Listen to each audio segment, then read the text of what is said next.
And there's sex in it. There's some gunfiring. There's... Welcome to SinCast, presented by CinemaSins.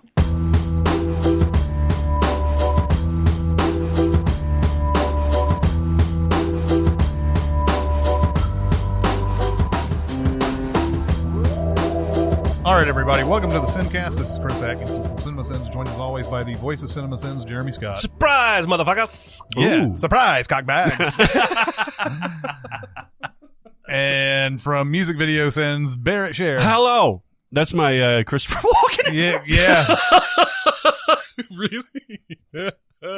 Send that into Kevin Pollak. Hello! It sounds more like Jerry's uncle on Seinfeld. Hello, Jerry! Hello. I got nothing. Today we're going to go back on our road trip. Road trip. We're almost... On the road again. The most time-honored tradition of all, the road trip. Oh, the places you'll go. Are we there yet? No. Are we there yet? No. Are we there yet? No. We're almost there, but you know what? We've got to go, like, after this, I think it's Washington, right? Yes. No, all the way It's across. Virginia to Washington, then back to West Virginia. Well, we also got to put Washington, D.C. in there, too. Oh, yeah, that's right. Yeah. So- Stupid DC. There's some overlap between Virginia and Washington, D.C., obviously. But Did we get any blowback over just skipping right by Puerto Rico? And are we assholes for that? Can't really drive there, though. That's true. That's our out. We have a legal loophole. Can't drive to Hawaii either. I actually... I should stop talking. Well, I actually did look at this recently because under the page that I look at, there's like American Samoa and there's Guam and there's Puerto Rico and all that stuff. And I'm looking at all these things and there's like one movie maybe that's set there. I mean, Puerto Rico has maybe like 12, and one of which is the Rum Diary, I guess we could talk about, but that's really the only one that I've seen. Yeah. So, yeah. So All right. sorry, folks. We love you, Puerto Rico. Make more movies. Yeah. Starting off the list, we have Argo. Go fuck yourself. Yeah, Best Picture of 2012. In hindsight, was that fair? I'll have to look at the nominees again. That's the problem, because I feel like this is the third best Ben Affleck movie, directed-wise, and it's the only one that got all the acclaim. Gone Baby Gone, The Town, and Argo, right? Yes, although depending on the day, Gone Baby Gone and The Town switch places. I think The Town is the new Heat. It's the most watchable of his movies. Absolutely. Yeah. Zero Dark 30 was in that conversation, and I like Zero Dark 30 a whole bunch. So Yeah. I know that when Zero Dark 30 was up for it and everything, there was a lot of talk about how it says torture's good and okay and all that, even though I never read that into the movie, but it had a little bit of that.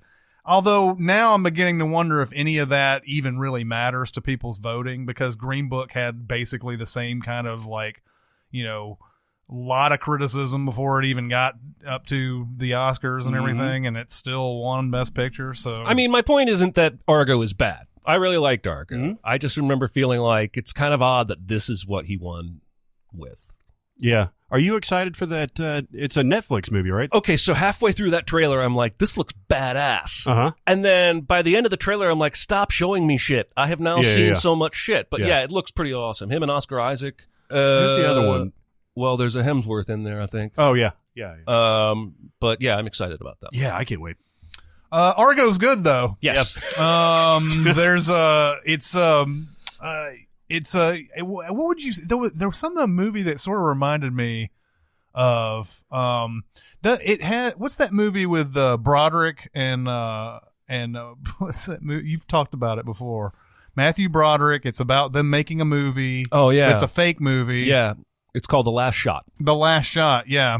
I mean, I guess this stuff happened well before that, but yeah, it's making a fake production, a fake Canadian production, so that they can go to Iran and pretend like they're going out for location scouts, but they're really trying to save hostages that are held there. They're trapped inside Victor, what's his name's house? Yeah, the Victor Garber's. Yeah, Victor Garber's house. Yeah. This is right after the was it the embassy breach? Yeah, breach of some sort. and the people who got out went to this one place and hid out for a long time. The movie was criticized for not giving Canadians enough credit because they were the main force behind it, and meanwhile this one guy, you know, sort of, I guess, shepherded it. But it's really good. It's really tense. Alan Arkin and John Goodman are really good in it. So funny. Yeah, There's a ton of people in this movie. hell yeah. John Goodman, I realized this the other day. John Goodman has been in a lot of movies about making movies. Because he's in this. He's in Hail Caesar. He's in Barton Fink. Yeah, I mean, I didn't actually go do this, but I bet if you went to his IMDb and scrolled through, he's made a good 8-9 movies about making movies. And he even made one about movie theaters too. What was that one? Oh, called? it wasn't the Majestic, but it was. Was it called Popcorn or something like that? Because that was about the guy who experimented with like putting smells and stuff in the theater. I remember that. I saw it. It wasn't very good. Yeah, I don't remember. Yeah, I don't think I ever saw it. But yeah, I was casually watching Hail Caesar, and he was in there, and I was like, son of a... And he's in Trumbo. Did you like Hail Caesar? No. I've tried twice now. And I know it's got like this thing. People love it. Mm-hmm. It's just, I'm not connecting to it. Have you gone back and watched Argo more than like once or twice? Yes, but not in several years. I've seen it total probably 3 or 4 times. Oh, really? Because we were talking about how The Town is so watchable. Mm-hmm. Argo's fine, but it's not like something that I got to put that on. It's on the channel. It's starting right now. I really have to watch that. I have to do that with The Town. I don't know how to explain it, but it loses on repeat viewings the tension at the end. Yes, it does. Especially when you know it's all movie tension. Yeah. And in real life, none of that shit at the airport happened. And so unlike Apollo 13, where I still know what happens at the end, even when I've seen it 25 times, I can still get tense. Or The Martian, I can still something to do with the filmmaking. But here, I don't get that again. It's more I watch it when I rewatch it. I watch it more for the performances. Yeah. The John Goodman movie's called Matinee. Matinee. That's why I was thinking the Majestic. Yeah. Small-time film promoter releases a kitschy horror film during the Cuban Missile Crisis. Joe Dante directed it. Oh, no kidding. Yeah. Wow. So I may have to watch that. Yeah. But yeah, I know what you're saying. Argo seems like a sort of an in-the-moment Best Picture win. Yeah. Like, we really, really, really like this right now. I think that's what Green Book is going to be. Yeah. Yeah. You know? I don't need. Yeah. I think that's exactly right. And I don't know why. These assembled artists can't like sit there and go, do we still think Argo is a great movie 10 years from now? And honestly, and Argo is good. Don't get me wrong. We're not saying it's bad or anything. It's just that Best Picture. Yeah. You go and look down the line, and you look at some of these that have won Best Picture, and just like.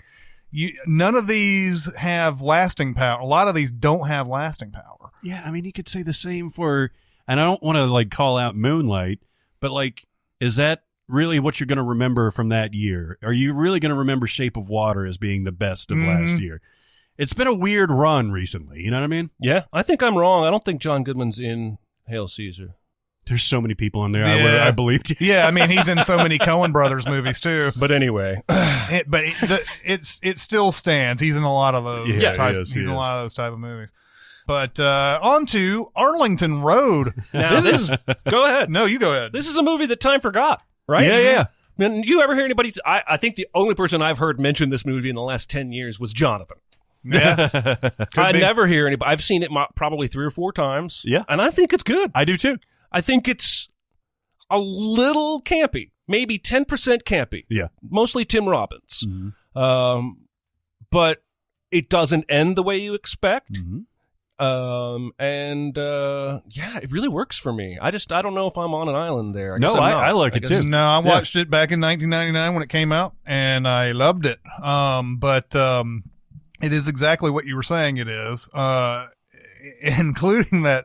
that it feels like that ending, even though the ending's good, that just slow motion Jeff Bridges.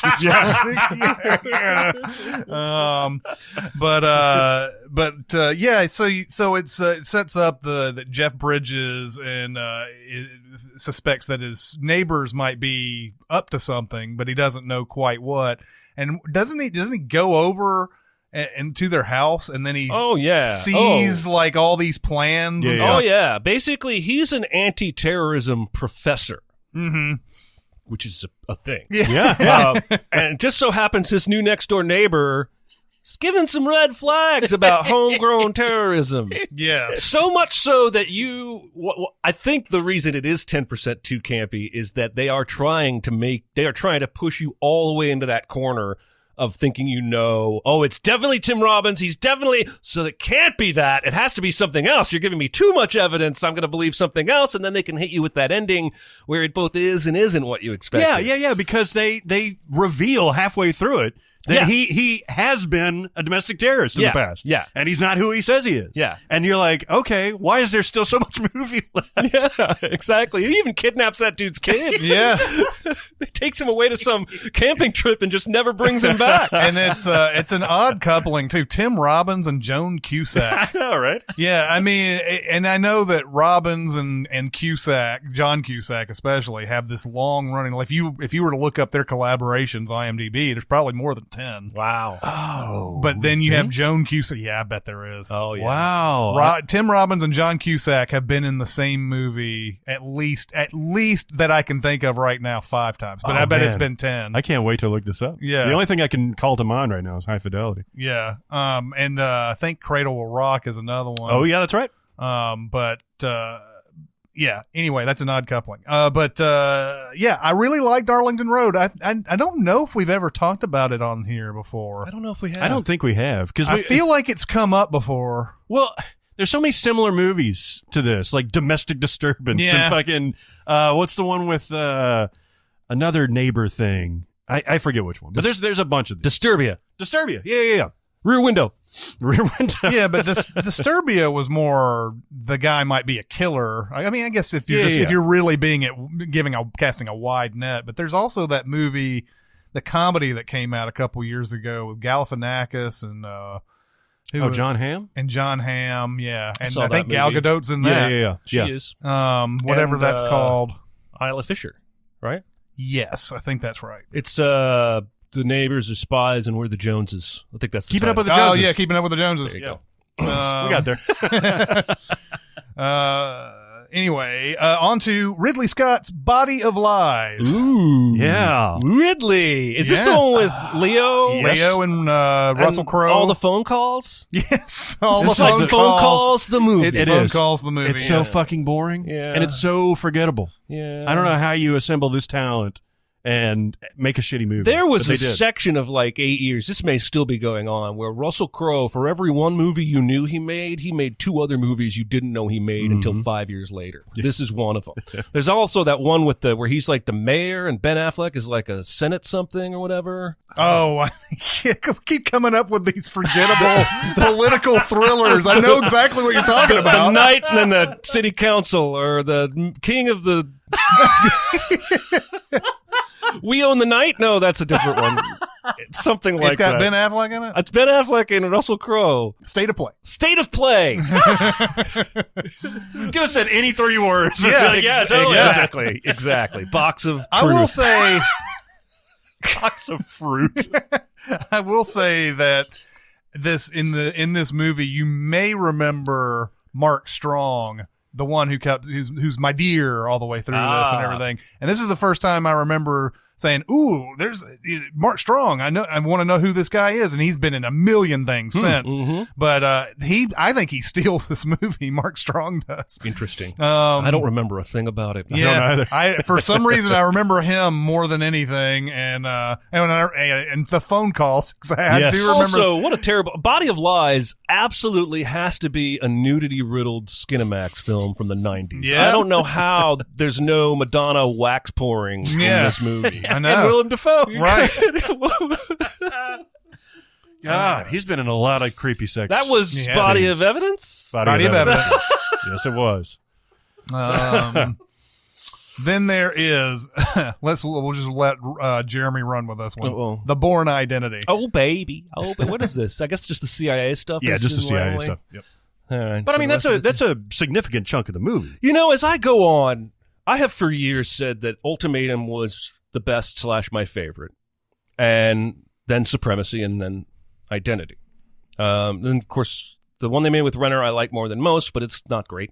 And then the one Jason Bourne, they made with Matt Damon, let's forget about that altogether. But as time goes on, I do think as a standalone film, Identity is ultimately the best one. Hold on, you did Ultimatum #1? Yeah. That Waterloo Station train scene, that scene alone, I think vaults it over all the other ones. Ultimatum's the third one, right? Yeah. And then Supremacy, and then Identity. That's how I have Interesting. long ranked them. But Wow. what I'm saying now is that you really don't, Supremacy and Ultimatum really only work because of their connection. They're all continuation, but they're very, very tied to those previous. Whereas the first one has a clear beginning, middle, and end. Yeah. You can get in, get out. Matt Damon still looks like he's in his 20s because he probably is. And Doug Liman has a different style than Greengrass. Greengrass. And I like Greengrass's style on the other two, but anyway, I've come to start appreciating Identity a little more than I I did agree in with the you. past. I think that's my favorite by And far. Chris Cooper is chewing it up, and I don't know. Bourne Supremacy is probably still my favorite, but Bourne Identity is one of those great success stories. It did decently at the box office. It wasn't a huge hit, I don't believe. But it was at the time theater rentals were a big thing. Bourne Identity was #1 for a really long time, or it sold so many copies on when it first came out. One of those measurements, and that's where they decided we're going to make a whole franchise out of this thing. And then when you go back to Bourne Identity, you're like, oh wow, this is a lot better than I remember it being when I first watched it. It's just that type of movie. It has so many sequences. Now all the Bourne movies do this, but this one has the most sequences of Bourne silently trying to figure shit out. Yeah. Whereas there's more dialogue and more overt. This is what he's doing. This is what he's thinking. The first one, there's so much silence. It is. And there's not all that baggage. Like, you have to know, by Ultimatum, you have to know Treadstone, you have to know the other evil white guy, and like Joan They keep Allen. and all that piling stuff. evil white guys. There's so many. There's so many. Like every new movie that introduces a new actor, you're like, oh yeah, that dude's behind some fucking Treadstone. Yep. He's white. He has to. He's old. Yeah, so Identity is the most, like, I don't know. Like I said, the least amount of baggage. So you can just watch it as a standalone movie and appreciate it like that without having to go back and all the knowledge and all that stuff. Yeah. Then we have the follow-up for Richard Kelly for actually, I guess this was after Southland Tales, but he Donnie Darko. What's the thing about that? The box. Oh no. This movie is not good. I love the premise of it, though. Me too. Frank Langella comes in and tells Cameron Diaz, and who else is in this? Actually, James Marsden. it's only 95% of Frank Langella. It's only 95%. He's not all there. It's James Marsden is the James the other guy. Marsden, that's right. And he comes in and he says, if you press this button in this, or is it a button in the box? You press the button in the box, then someone dies, but you get extreme wealth or something. $1 million. Yeah, $1 million. And so the whole thing is about the sort of the conundrum of not whether or not to press the button. Isn't this a Twilight Zone episode and not a movie?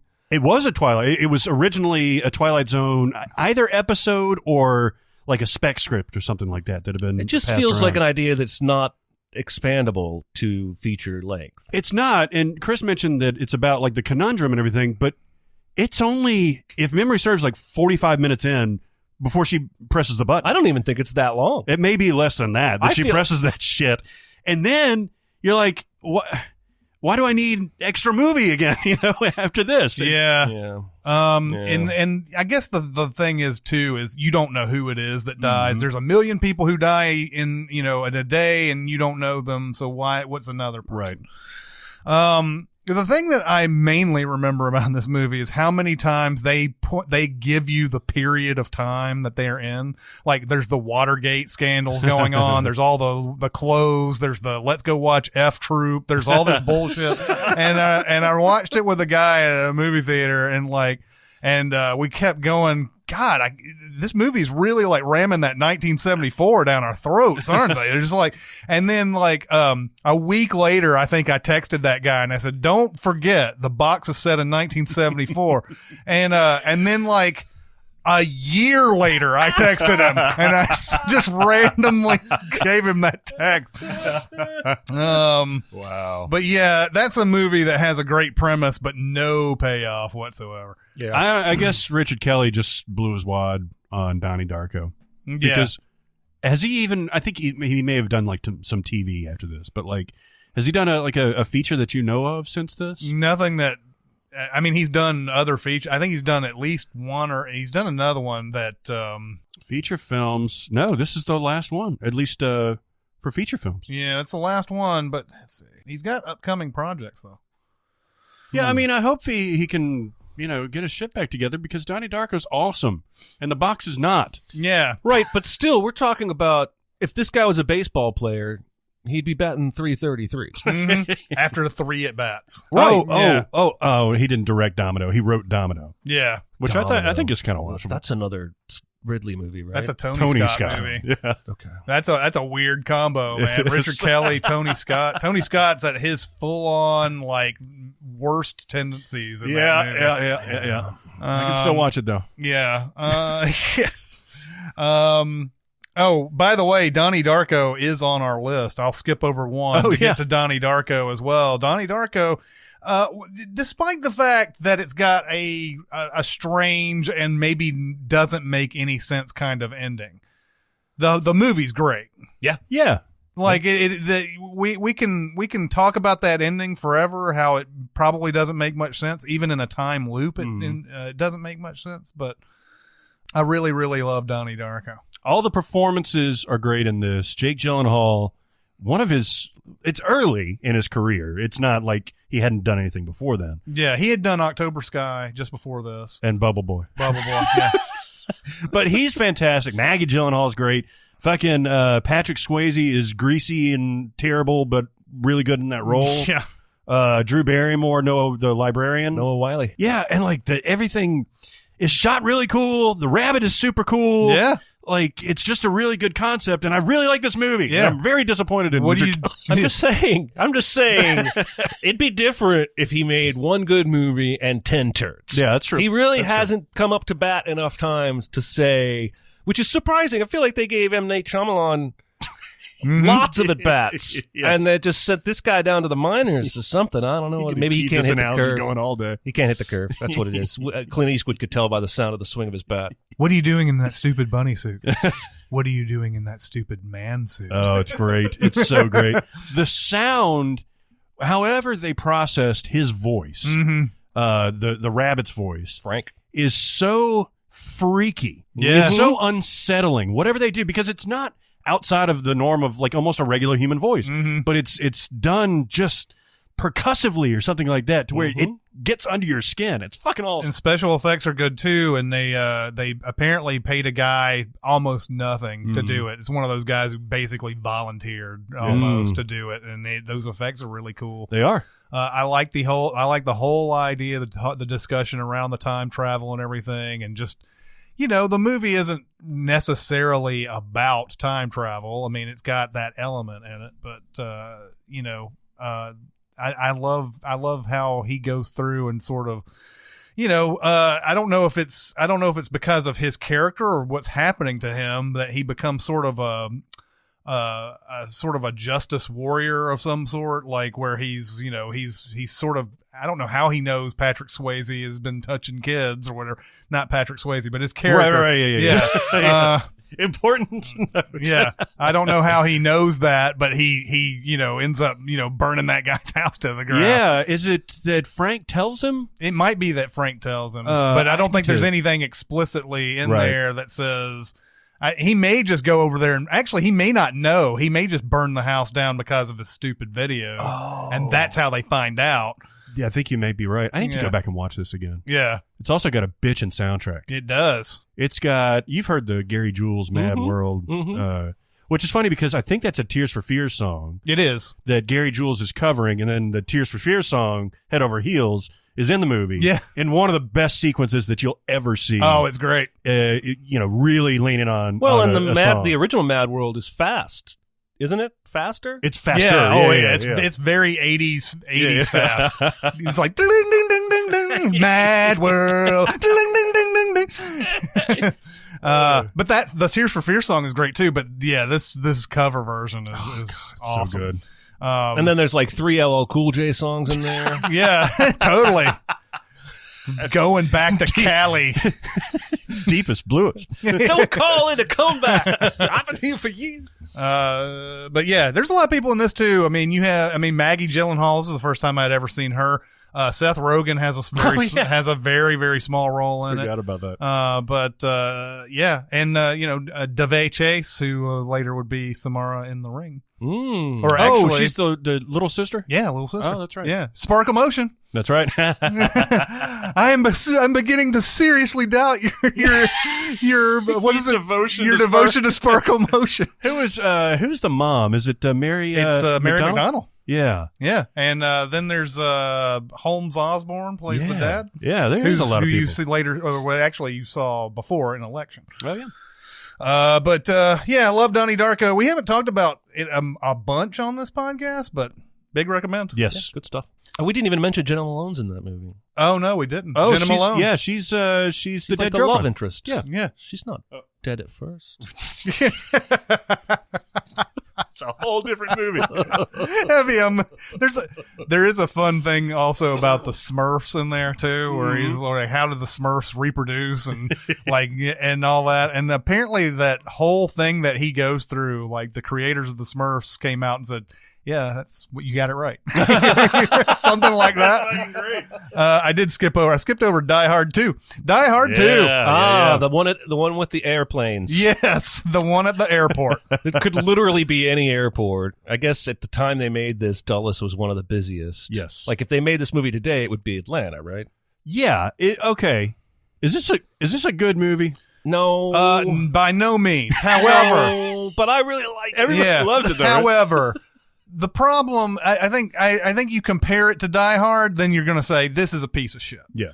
But when you just take it on its own, it's totally fine. Yes. It's way way underrated when it comes down to it. But yeah, there's some just goddamn stupid shit in this. Yes, there is. We've seen this movie before, but like the part where he proves to the cops that the gun isn't the gun shooting blanks. I'm just gonna shoot this in an airport in front of a bunch of cops. I'm so confident. And everybody will realize nothing's happening. So it's the dumbest thing ever. And then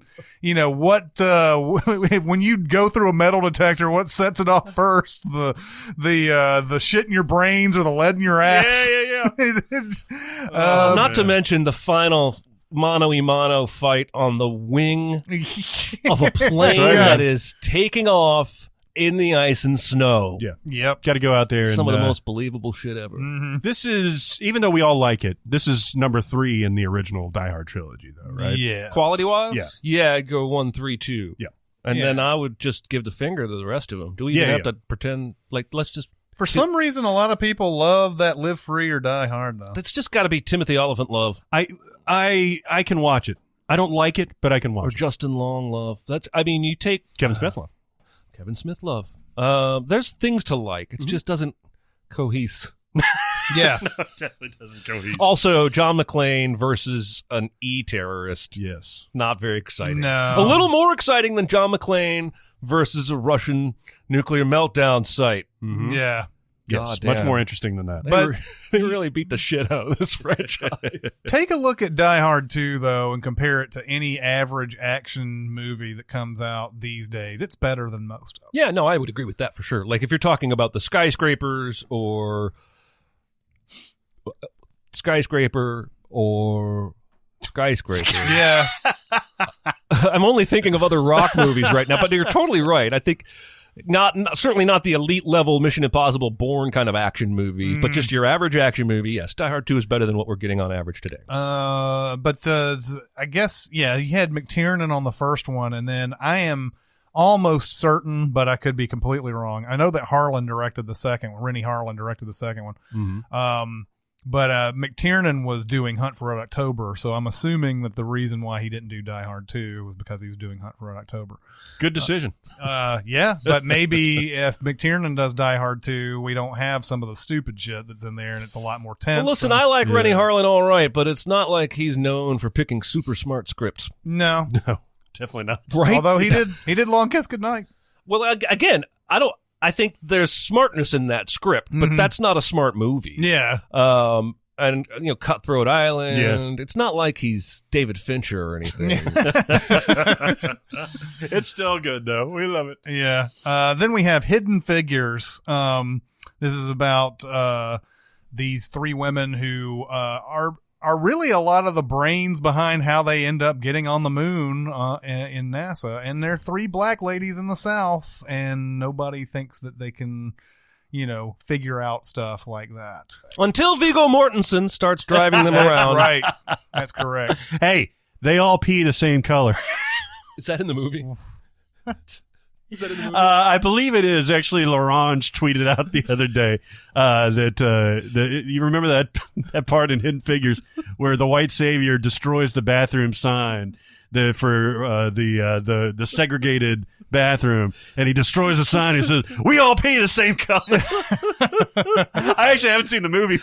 My wife did. She said it was really good, but I haven't seen it either. No, it is really good. I believe in this one, if there was a Viggo, it would be Kevin Costner. But, yeah. But he's not like Viggo is in this. I think he's more. I don't know. What would you say Kevin Costner is like in this? I wouldn't call him.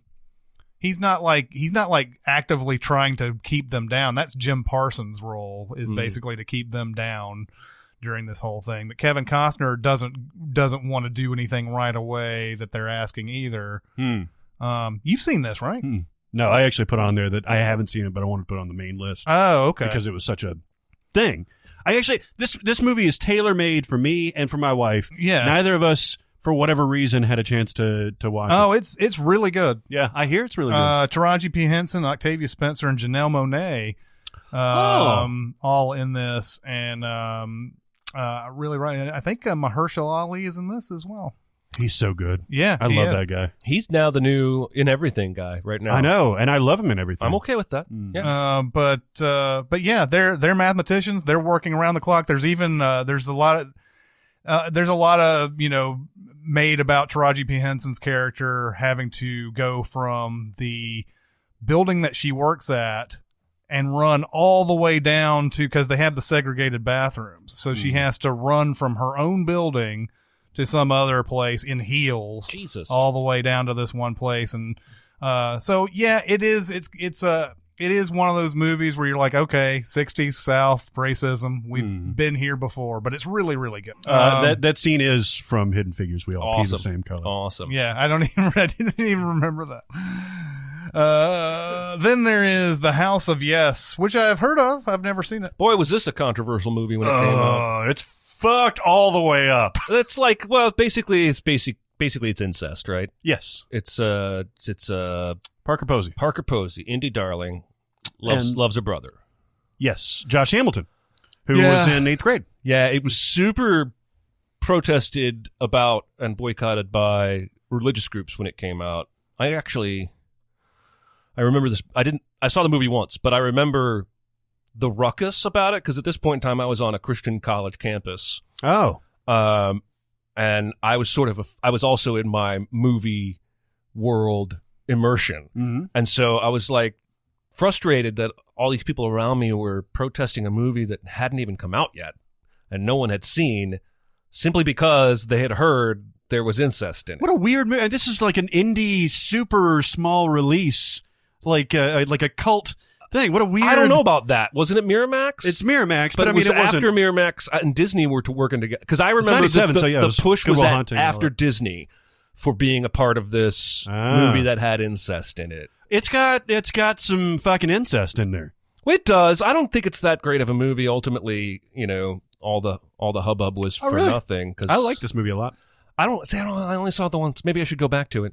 No, it's very, very weird. It reminds you of like who's the guy that did Happiness and all that? Todd Solondz. Todd Solondz, yeah. It reminds you of that kind of a movie, and you have to be in a certain place to watch it. Now, Parker Posey actually has a really good performance. She's very troubled. She's definitely mentally ill. She thinks she's Jackie Onassis. Yeah. And they recreate this thing of Josh Hamilton playing JFK while he's shot, and she cradles him, his dead body. Mm-hmm. And that's how they do their thing, get in the mood and all that stuff. And so, like I said, it's fucked all the way up. But it's an interesting watch. This was Mark Waters' debut. He did the remake of Freaky Friday and Mean Girls later on. Oh, yeah. He's, I believe, the brother of the guy who wrote Heathers. Oh, yeah. And so like that's a way to crack into the business. Something super controversial like that, huh? It's I think mostly for Parker Posey's performance. It's worse. Oh, Tori Spelling is in this too. She plays the girlfriend, and God, she is terrible. She played. Then we have The Hunt for Red October. There you go. This is such a great movie. Yeah. It's hard to resist every time I see it playing. Like, even because the BBC America will play that shit with commercials and edited for TV, and I'm still drawn to that shit because it's one of the most cinematic fucking movies ever made. It is. It really is. Like, even the Ready Room scenes when Jack Ryan is first being thrust into the spotlight, he shot the shit out of that scene. Yep. Yeah. Oh my God, I love this movie. It's so tense. It's got a great story in the middle of it, because this is playing on tensions between U.S. and Russia, and the political theater that's going on. It sort of informs what the action is going to be in this thing. And you have one guy who is low on the totem pole in the CIA who's like, no. This guy who's commanding this boat, who stole a boat from Russia, is trying to get away from Russia. He's not trying to come here to attack the U.S. in some sort of crazy, move and everything. But that's not what anybody else believes. Right. And it's and you can't fault any of his superiors. No. What the movie does so well is give you just enough to know he's right.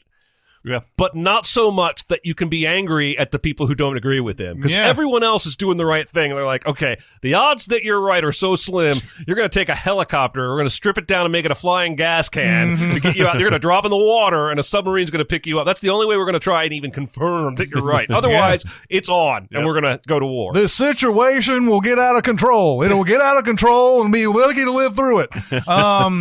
Yeah, the scene. I love the scene too, where he's trying to convince Scott Glenn about the defection and everything. And he's like, Ramius plans to defect. The Russians know this is why they're bringing everybody out here to come after him, and blah, blah, blah. And he's like, Scott Glenn keeps on doing his stuff. Like, all right, I want all the safeties off of my missiles and all that. And he's like, he's like, come on. And Baldwin is like sweaty, and he's just like trying to get, and then finally there's a point where, he gets a little bit too close, and Glenn's like, he's like, all right, Captain, he asks his XO to like get Captain blah blah blah with his firearm immediately, and the XO goes, he snaps. Man, you could probably make a fun edit of Crimson Tide and this movie, and just like angry captains barking commands. Yeah. And then people from other subs from other movies responding to them. Yeah. Because like you just said that, call Captain whatever to the bridge with his sidearm or whatever, and I picture Weps from Crimson Tide walking up with his flat top. That could be our Patreon video. We could do the hunt for Crimson October. Yeah, we could. Yeah. Well, we got to throw at least one more in there. And then we'd have Das Boat, we'd have The Widowmaker, we'd have U-571. All those boat movies would be in there. Oh, that'd be great. And that last one that Gerard Butler was in, that whatever that was. It wasn't the Widowmaker. It was the Hunter Killer. Hunter Killer. Yeah. Throw that in there. I swear to God, Gerard Butler's fucking with me. Yes. He just, every other movie he makes is batshit insane. You're going to watch this, aren't you? As soon as Hunter it comes Killer? out? Yeah. Well, yeah, but I'm not going to go out of my way. I've got the Blu-ray. Yeah, we've talked about Hunt for Red October before. Huge recommend. Watch that movie if you haven't. Then we have The Incredible Hulk. Yeah. Oh, boy. This was the Edward Norton one. That's right. I think Louis Leterrier was Louis Leterrier Yes. directed this. He makes great water. Yeah, he does.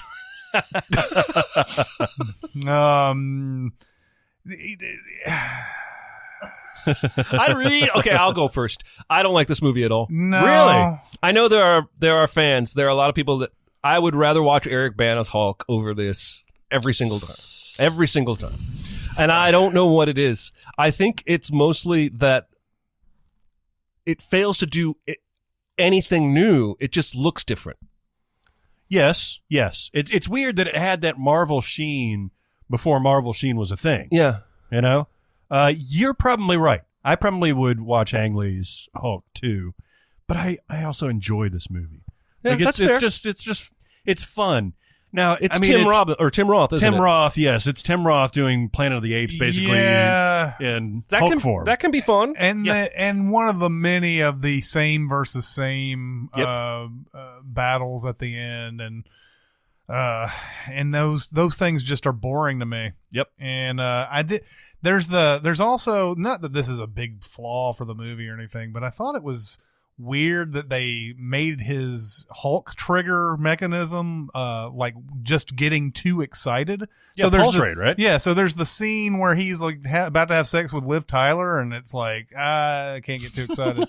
And I'm like, wasn't the whole thing tied to your anger? That's what I thought. You know, like since when? Because you feel joy. That I thought that was like, I think we even put that in the Sins video. Like, what does that say about this character that he turns into a big green monster if he has sex with a girl? Yeah, if he gets horny even. Well, hey, this sticks out like a sore thumb in the MCU, right? Because, they've recast Rhodey, but he is nowhere near as big of a character as Hulk, right?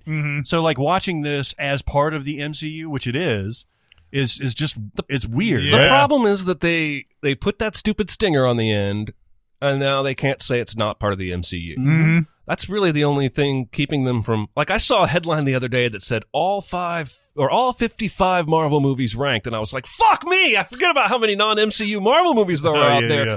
Yeah. So this could have just been another, non-MCU Marvel movie out there, and then they did that thing of bringing back the General in Civil War. Yeah. To even further tie this movie And to Infinity War, I think, right? Yeah, he's in in Infinity there too, War too, and but not the girl, not Liv Tyler. Yeah, what happened to her at the end of this? I don't know. There's no Betsy anywhere in any of these. Even old brother, the scientist guy, Yeah, Tim Blake. Tim Nelson. Blake Blake Nelson. I mean, it's just, they've already had some crossover between actors who were in, Tim Blake Nelson was in the non-Marvel Fantastic Four, right. None of the Fantastic Fours have been in that MCU yet, but then he's also in the Marvel approved Incredible Hulk, and then William Hurt does play the same character.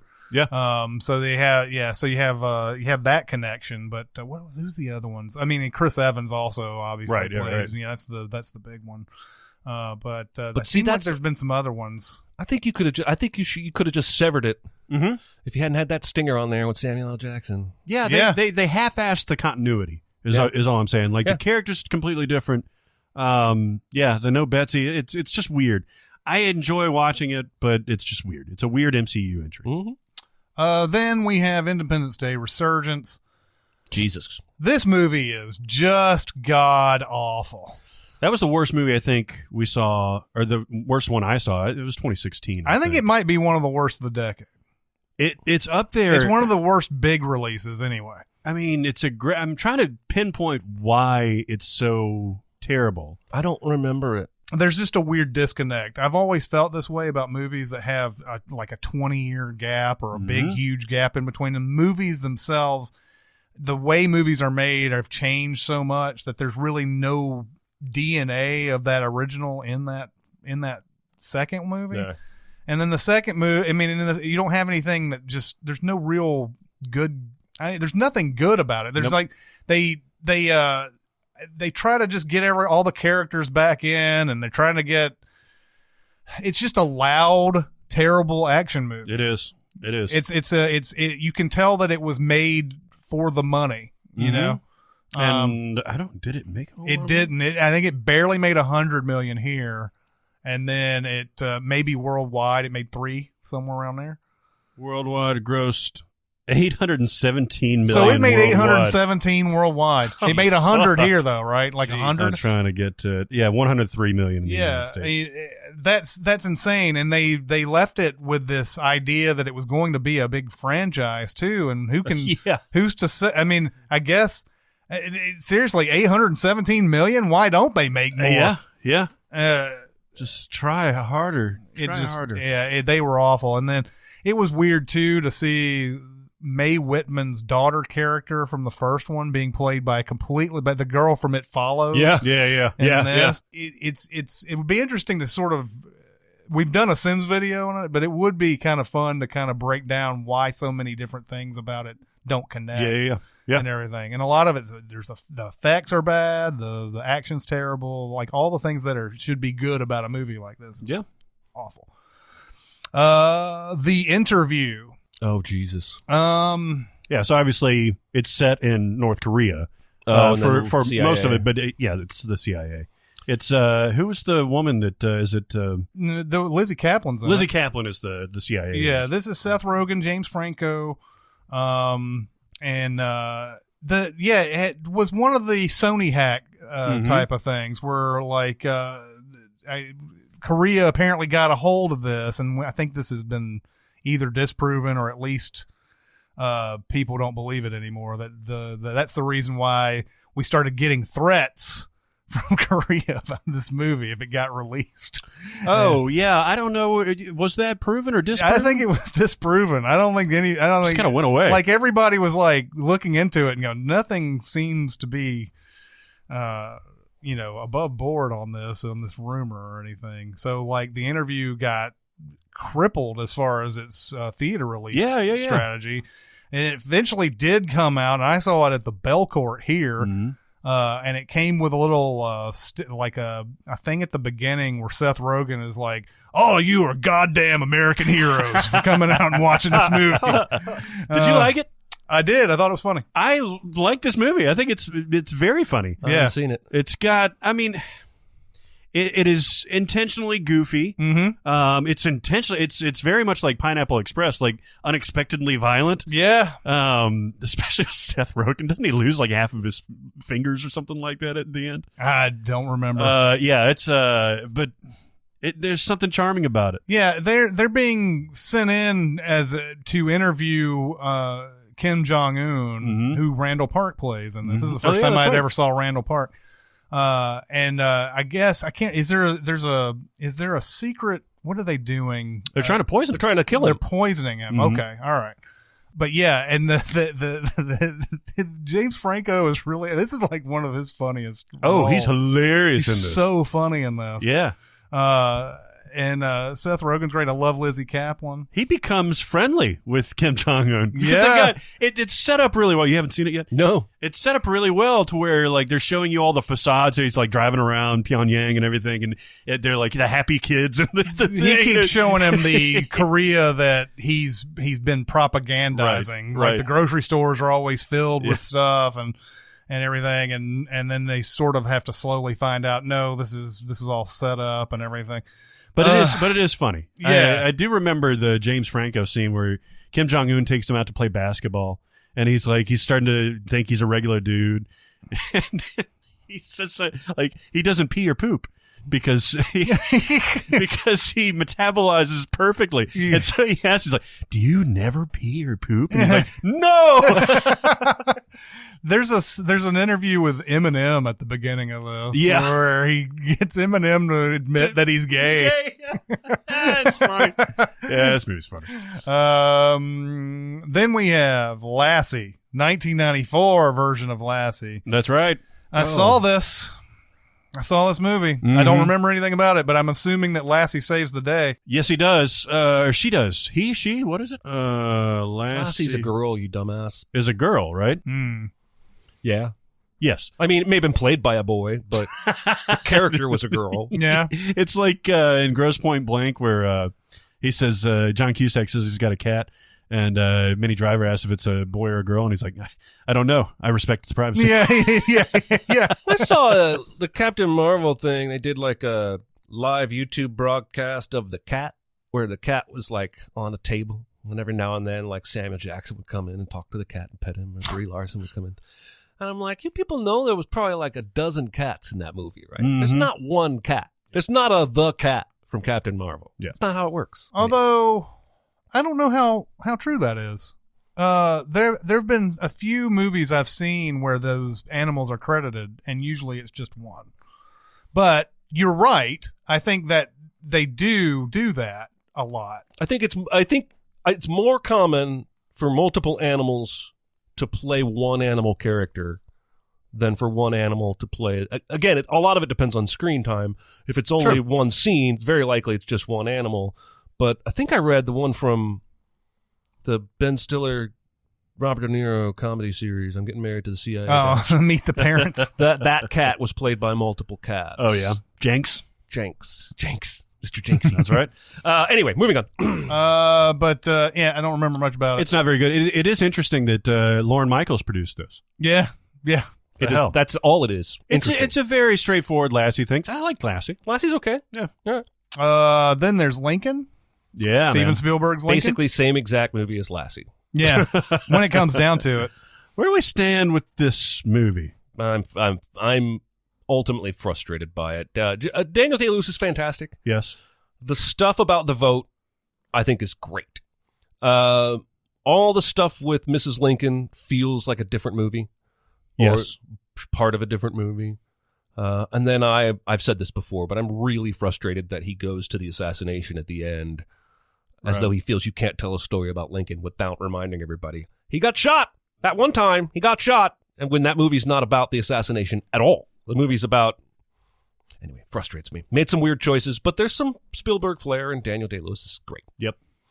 Yeah, that's the way I come down on this. Like I liked it, but it's not great in my mind. No, it does have a ton of people in it. It does. It's Daniel Day-Lewis, Sally Field, Joseph Gordon-Levitt, of course, Elizabeth Marvel, Adam Driver, Jared Harris. Yeah, Adam Driver's at the very beginning, I believe. James Spader. Right. James Spader, Lucas Haas, David Oyelowo. Yellowo.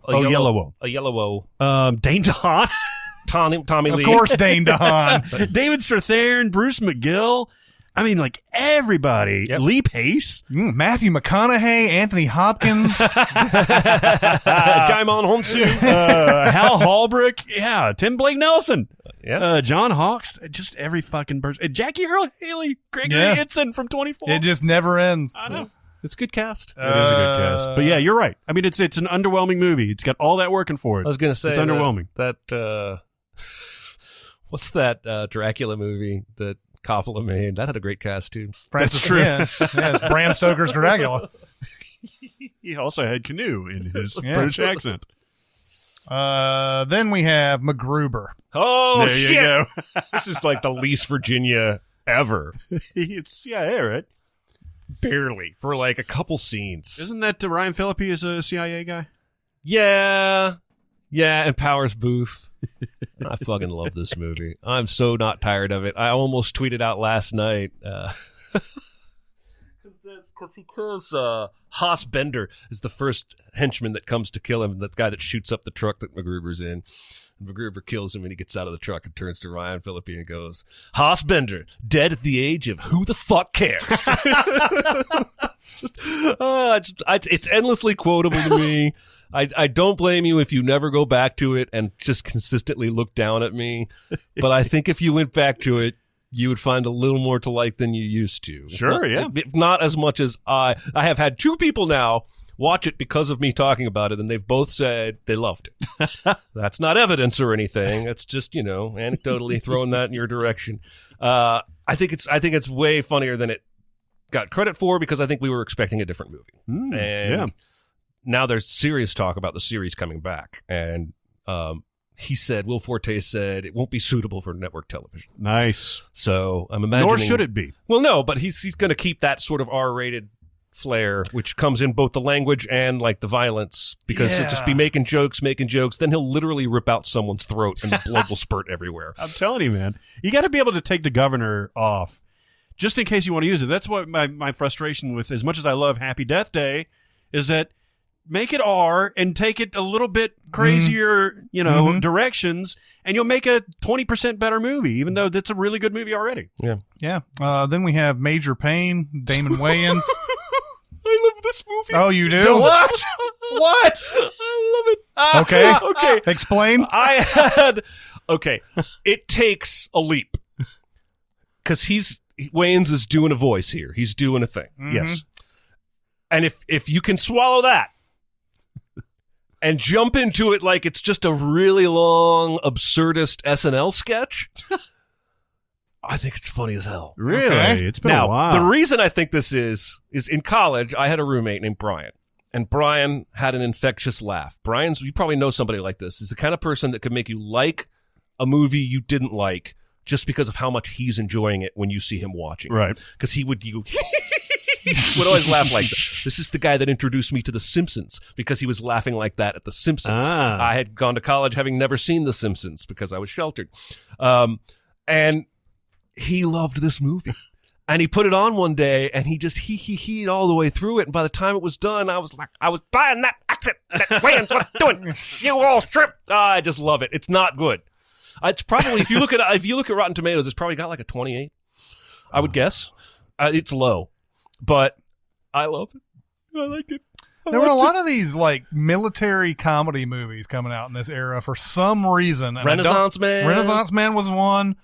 Sergeant Bilko, which was a remake, but a remake of a TV series. But still, there were a lot of these type of things coming out. Was it Down Periscope was another one. In the Army Now. In the Army Now. 33%. I was not far off. Now, this is an ROTC, and he's been busted down, but he treats it like military. So he's basically a drill instructor from a real boot camp with a bunch of like middle school kids who are all nerds and outcasts and out of shape people.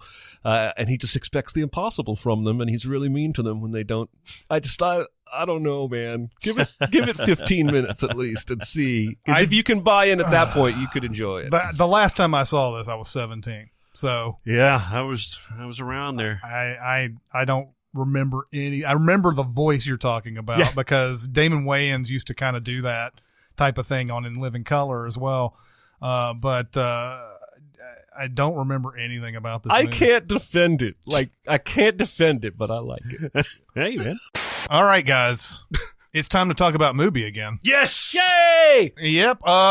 So what have you seen lately, Barrett? I am so excited for this Mubi ad right now because there's 2 movies on Mubi right now. Should be on there for a while from Abel Ferrara. All right. This is the guy who did Bad Lieutenant and a bunch of other things. One of them is called 444, The Last Day on Earth. And that's an interesting movie. It's about like the coming apocalypse and everything. It's Willem Dafoe and a woman. And they're basically they're spending the last night of existence together. The other one that's on there right now is a 1990 movie starring Christopher Walken called King of New York. Yep. I had seen this movie before. I have too. Long time ago. And I remember liking it, right? I went back and watched it again. This movie's fucking great. Yeah. This movie is fucking awesome. First of all, let me tell you who's in it. It's not only Christopher Walken, Lawrence Fishburne, David Caruso, Victor Argo, Wesley Snipes, Steve Buscemi, John Turturro, Paul Calderon, Giancarlo Esposito, Jesus. Wow. Harold Perrineau from Lost is like a bit part in this. Yeah. Everybody's in this fucking movie. That's awesome. But it is so bonkers. I remembered it for whatever reason as being a muted Christopher Walken performance, as being kind of like just kind of businesslike and not as eccentric. He's batshit insane in this movie from the very beginning. The first scene that he actually has lines. It's the most unusual performance that you've ever seen. It's akin to Harvey Keitel in Bad Lieutenant. Like it's bonkers. It's out there.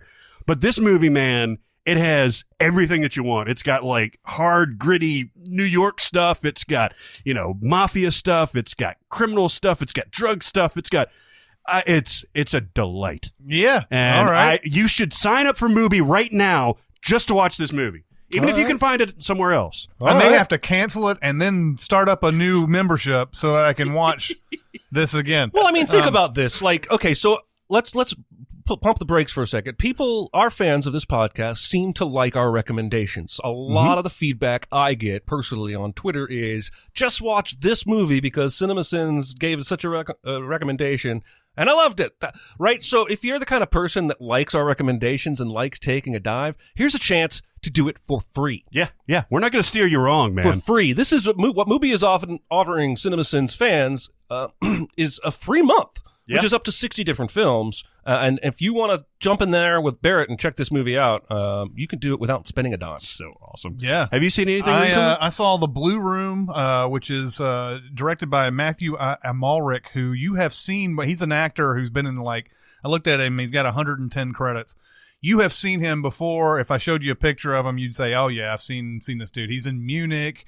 Oh. He's in Munich. Munich. He's in the Grand Budapest Hotel, Diving Bell and the Butterfly, Quantum of Solace. Wow. He's in a lot of these things. But he directed and stars in this movie about having an affair with this woman who runs a pharmacy with her husband. But we're sort of slowly learning, kind of like Pretty Little Lies, or whatever the hell was that called? Big Little Lies? Where's the fucking... It's Big Little Lies. It's Big Little Lies. Pretty Little Liars and Big Little Lies. There's so many of these. It's just like You Were Never Here and all that shit. Yep. But he's being interviewed by a detective at the very beginning of this, and he's just telling the story about how he was having an affair with this woman, and you realize, there might be some people who are dead in this story. We don't know who yet. And about midway through, you find out who the principals of the who are dead and everything. But did he do it? Is he behind it? Is maybe his lover behind it? Blah blah blah. All these different things. Movie's really good. It's a different way to sort of tell these type of murder mystery type of stories, and I really liked it. So it's not connected in any way to The Green Room? It is not connected in any way to The Green Room. It's funny because Mubi actually has like Black Tide, White Sun, The Blue Room. Yeah. I wonder if that's intentional. I wonder if they're doing like Color Month. Yeah, Goya's Ghost. Yeah, exactly. All right. I wore something in Goya the other day. It really brings out your eyes. It Is does. it just me, or are we extra funny today? We're pretty extra funny. Yeah, exactly.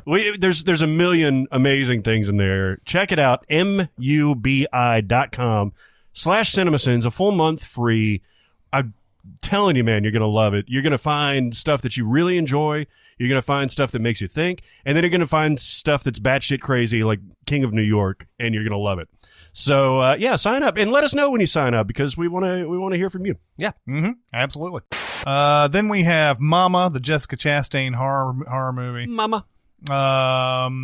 This is objectively bad because we send this. It's Andy Muschietti who did It, and it's Nicholas Coster-Waldau. It's either Waldo or I think it's Nikolai. Nikolai Coster-Waldau. I did phoneticize it when I wrote the script. It's one of those kids see a ghost, but nobody else can see the ghost. Right? Yeah, because they're type feral. of movies. I remember this actually getting pretty good reviews. I was going to say, I feel like this had a following. Yeah, I think it does. I did not like this at all. But I remember when it came out, I saw people on Facebook talking about it, and I was like, really? What did you guys see in this movie? I like Jessica Chastain, but she is adorable, and she's all like butched up and everything. Oh God. But yeah, the effects are terrible. The story is rote and stupid. And there's a twinsies thing happening. Yeah. And it's bullshit. It's bullshit. Then we have The Man with One Red Shoe. That's a Tom Hanks movie. I've seen it a long time ago, but I don't remember anything about it. He's mistaken. So Hanks is like a concert violinist, and he's mistaken for somebody that like a spy. And it's a more high-minded comedy than you're used to because there's a lot of like espionage and double crossing and stuff like that. And he's the man who knew too little or whatever. You know, he's the guy that really doesn't know what's going on. But he's in his 80s Tom Hanks bachelor party money pit type of Hanks role. I like that Tom Hanks. I do too. I like Dabney that. Coleman's in this. I like that Tom Hanks no offense, a little more than Tom Hanks of the last 2 or 3 years, where he's like settling into these older Tom Hanks roles. Sully, Post. Yeah, exactly. Yeah. And actually, he's great in Sully. Yeah, he's honestly the best thing about that movie. But we all take fewer chances the older we get. Yep. Right? And I don't know. I miss that bachelor party days when he was like truly wild and crazy. Well, that's big. Where shit, I right? guess where I got into Tom Hanks was Splash and stuff Yeah. like that. Yeah. Used to, and then he had that transition with Sleepless in Seattle into Philadelphia and all that, where he became the serious actor, Mhm. and then like sort of, I guess he just never felt like he could go back down to doing stuff like Splash and Big and all those. That's the last comedy that he did. I guess The Terminal is kind of a comedy. Yeah, and Lady Charlie Killers. Wilson's War, kind of. Yeah. But nothing like that. Nothing like a No. straight comedy that's like, those type of things. Who's the girl in this? Is it Celia Ward? Carrie Fisher. Laurie Singer. I think he ends up with Carrie Fisher. Oh, okay. But Laurie Singer is also in there at the beginning. Jim Belushi's in this. Mhm. But yeah, it's a charming one. I used to watch this a lot. I forget what it's rated, but it was allowed in my house. So yeah. Then we have Minority Report. Yeah, This baby. is fantastic, Spielberg. Yes, I love it. Yes. I love it. Yeah. I love it. Yes. I feel very unique. I know you like this movie. Mhm. And I think you like War of the Worlds. Maybe you don't. I feel like this movie and War of the Worlds are that Spielberg, Tom Cruise. I feel like I love these more than most people do. I like War of the Worlds during the invasion part, and then some of the get to my son in Boston part, but like none, but hardly anything. Like I don't like the Tim Robbins stuff, and I don't like this. There's a lot there's to not like about War of the Worlds, but the invasion part is awesome. But anyway, Minority Report. Yeah. Minority Report. I mean, I see what you're saying, especially with Tom Cruise and Spielberg, but I think they're obviously two very different movies. And I think Minority Report from top to bottom is just great. Mm-hmm. It's got a great mystery, great concept, great acting, great action. It's well shot. Is it a Philip K. Dick story? Yes. Yeah. Yeah, see, that's part of the reason. He's like, his stories are almost always solid foundations in time. Except for iRobot. Yeah. Well, wait, that wasn't him. That was Asimov. Oh, that's right. Yeah. There you go. There's the problem. Yeah. But yeah, no, I love Minority Report. It's got great sci-fi. It's got great gadgets. But even if you strip all of that away, it's got a really solid mystery. Yes. And the investigation that he has to go through to try and solve that mystery, I think would work even in a non-futuristic sci-fi setting. Sure. And then just solid performances. Colin Farrell kind of coming on the map, for at least for U.S. audiences. Max von Sydow. Yeah, Max von Sydow. Yeah, this is one of those great moments where a writer has come up with an idea where you have this. Oh, wouldn't it be great if we could predict a crime before it happens and stop it before it happens? Now, what would be the moral dilemmas that would arise from that? What would be a technical glitch that might happen from all of that? Yep. And in this case, they've set up something that is completely morally wrong, despite the way that they're the good that they're doing, because they're using 3 children who were stripped from their mom, who know how to, who are apparently, can tell the future and everything. So that's already it's way out of bounds morally. Yeah. Then there's the whole getting somebody before they actually commit the crime. We don't actually know if they would have committed the crime. I think according to the movie, it sort of explains, like, you wouldn't know for a fact that they would. It just tells you that there's a future broiling where they are or whatever. So they are living in a world with no murder and stuff like that. And that sounds great, but they're also going way across the line as far as your human rights are concerned. And Does it just apply to murder, or is do the precogs can predict all crime, right? Because it's the Department of Pre-Crime, right? Yeah, it's pre-crime, but I think it's mostly murder. Mostly murders. I think there's even a line of dialogue in there about murder being such a violent beyond other crimes that it's more easily sensed by the precogs or something. I think there's even something in there that explains why it's only murder that because there's never like, we got a blue ball for bank robbery. It's every single time it's murder. Blue ball. Couple of blue balls for Yeah, exactly. I was just trying to choose a non-red color. And there are other crimes being committed in the movie, like Peter Stormare has that sort of that drug operation and that identity changing operation and everything. So there are a lot of things that are going on still, but it's mostly I think it's mostly murder, and exactly what Jeremy was saying, that it's easier to predict. It's a rare instance, I feel like, of where a writer has come up with a system and then within that system has figured out problems with that system and then found ways that somebody could manipulate it and everything, and it turns into one of the better mysteries that you'll ever read or watch in this case. But love Minority Report. So I love the action scene where he gets built into the inside of a Lexus. He ends up coming out the assembly line and just driving away and waving at him. It's fucking awesome. Then there's another Tom Cruise, Mission Impossible, the first one for sure. I just watched that scene 2 days ago, and it is just as tense. It's so great as it was the first time it came on IFC, and I caught it right when they enter the headquarters, and like all the shit. The only thing that's bothersome about that is the fucking rat. But still, everything else about that is so perfect. Oh my god, I could watch that thing over and over and over again. We talked about this before, right? There's somebody started a Kickstarter to remove the rat from The Departed. We didn't talk about this, but I saw that, and the studios shut it down. But how? Look at the hubris on these people. Like, I don't like this heavy-handed rat at the end of your thing, so I'm going to set up a petition to have it removed? Yeah. Like, get the fuck out of here. Such a shitty thing to do. I don't like that rat any more than you do, but that rat is part of the film. Yeah. Fuck off. Right. Jesus Christ. And, the same can be said for the Mission Impossible rat.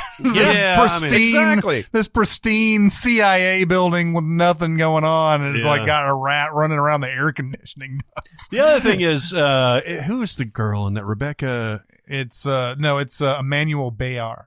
Oh, yes. Wow. Yeah. The T is not pronounced. She's otherworldly It beautiful. could be pronounced. I can't remember my French sometimes. It could be pronounced. Well, back when the movie came out, I just read her name as Emmanuel Burt. She might as well be Burt. Well, I mean, it's weird in that scene that, like, she doesn't have a mask on or anything like that. She's just, going about her business. This otherworldly, beautiful woman walking around, and nobody notices that we've got a new employee. She sits right next to dude and like poisons his shit, and dude's just reading the newspaper, not even looking over. Like, he looks over and he smiles and goes back to the fucking newspaper instead of talking to this woman that's right there. She literally poisons his shit. Yes. Yeah. Yes, that's true. There's lots of things about this movie. I love this movie. It could technically compete for my favorite Mission Impossible movie. It would lose, but it would compete. But there's plenty I don't like the rat. I don't like Emilio Estevez and the Hasta la Lasagna. I'm not a huge fan of the CG and the tunnel helicopter shit at the end. But this movie, so much is working, and it's mostly De Palma. Because then you see in the next movie, it's all style. Yep. And the substance is kind of out the window. The tension's gone. It's just slow motion sand. And I love you, John Woo, but you're not De Palma. The thing is that De Palma is infusing that first movie with a lot of style that you don't ever see in action movies, especially in the mid-90s. But makes it so that it's not the only thing, or it puts it above the substance of everything. Just a great use of widescreen, people who are on the very far edge of a screen, and just the way it's told is great.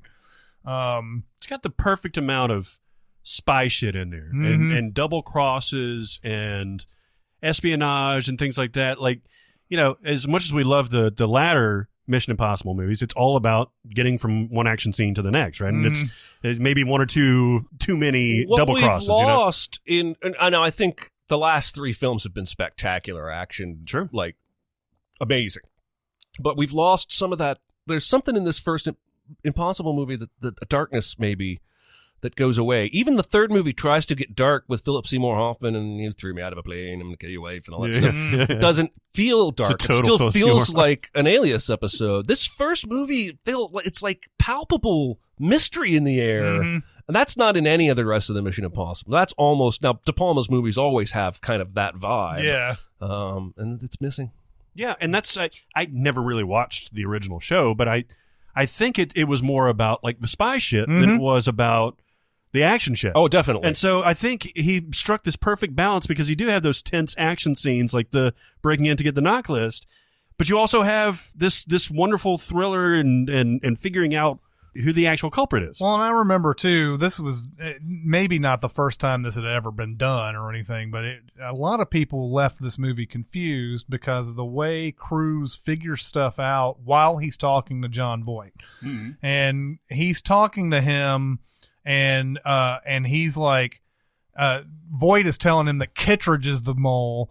And like he's sitting there going, okay, so how did Kittredge do all this? And then he's imagining things with the other parts of the team. Yeah. And you're like, whoa, wait a minute, what's going on here? And so a lot of people just sort of, they got so confused at that spot that they wrote that movie off. And if you realize that one guy's lying and the other guy's putting it together, instead of just don't even really listen to what Voight says. Right. Yeah, it's brilliant. Right. Yeah. It's fucking brilliant. Yeah.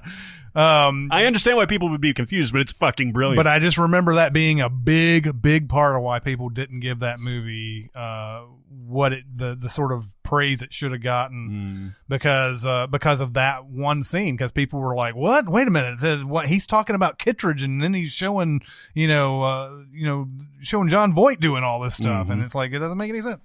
But yeah, I love Mission Impossible a lot too, and I would put it up there as well. It would hurt me to make this the 4th best Mission Impossible movie. Yeah. I'd just like to put it I'd like to be able to shuffle them around. Yeah, me too. And that my ranking changes day by day. By the way, Chris's miming of shuffling them around looks a lot like tickling the balls. Yeah. Cradling a bonk. Cradling the balls. Right. Well, I do a lot of that too in my spare time. Then we have another Doug Liman movie, Mr. and Mrs. Smith. You know, you guys hate this movie, don't you? I was just about to say this movie gets a bad rap, and I think it's kind of fun. I like this movie. Yeah, I unapologetically I like how it's shot. I like the performances. I like the storyline. I haven't seen it since it came out. I hated it. So Did I you don't really? Yeah, I don't know if I watch it again. Now I don't like Vince Vaughn. Really? Not in general. In this movie, he feels completely out of place to me. You gotta have like a buddy, like arms dealer dude. I guess that's got a little bit of comic relief. The man and woman who are both assassins or spies and are adversarial but married or together. I feel like this is a variation on a theme I've seen a half a dozen times, and I almost want to see it taken somewhere I haven't. Like just go full David Fincher serious action drama with this kind of thing, and show me a Christopher Nolan version of this movie instead of the campy, fun, playful. I feel like I've seen that a bunch of times. I haven't. Well, okay, I can't say that. I haven't seen it done this way, like as a straight up action movie. And I appreciate the comic elements. I think if they weren't there, I wouldn't like this movie. But like Brad Pitt is Brad Pittiest, and Angelina Jolie, everybody's like smoldering sexy in this. And when they first find out the secrets, their respective secrets, it's a delightful scene. And then they end up fucking. Just right.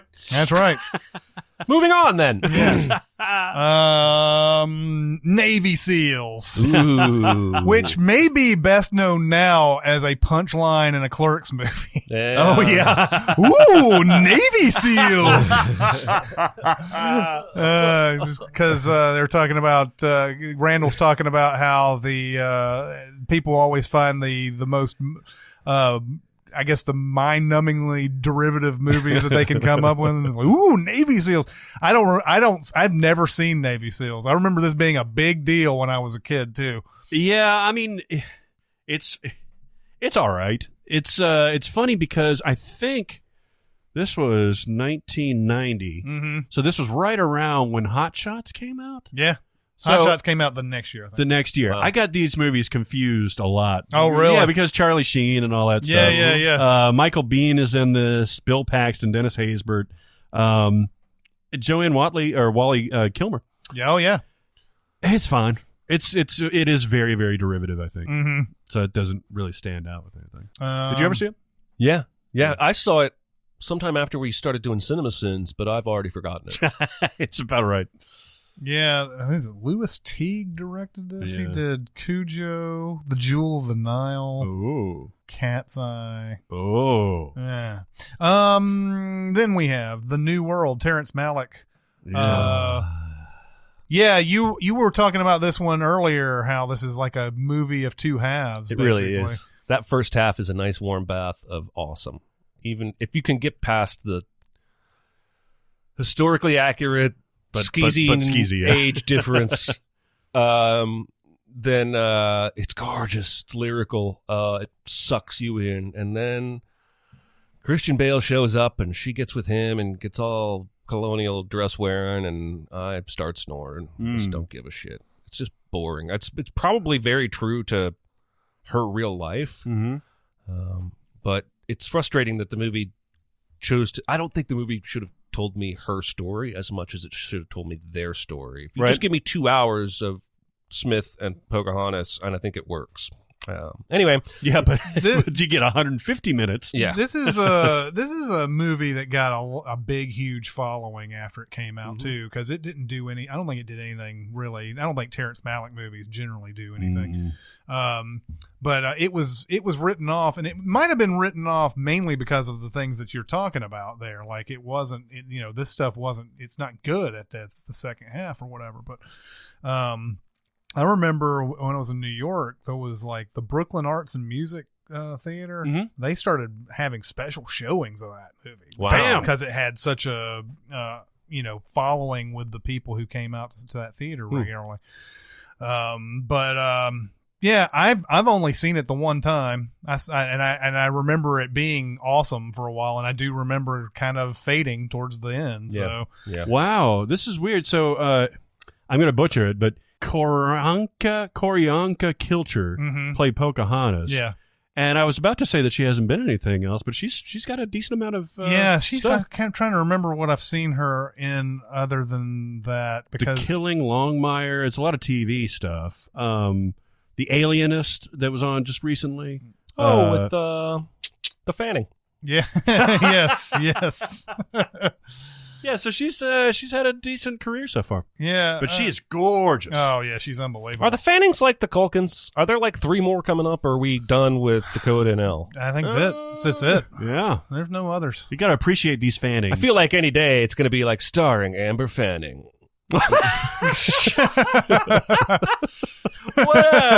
What's Dakota been up to recently? She did The Alienist. Yeah.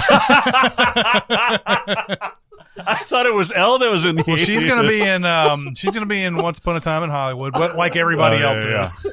I actually do think it's Dakota that did The Alienist. Oh, I'm sure it is. No, that is her.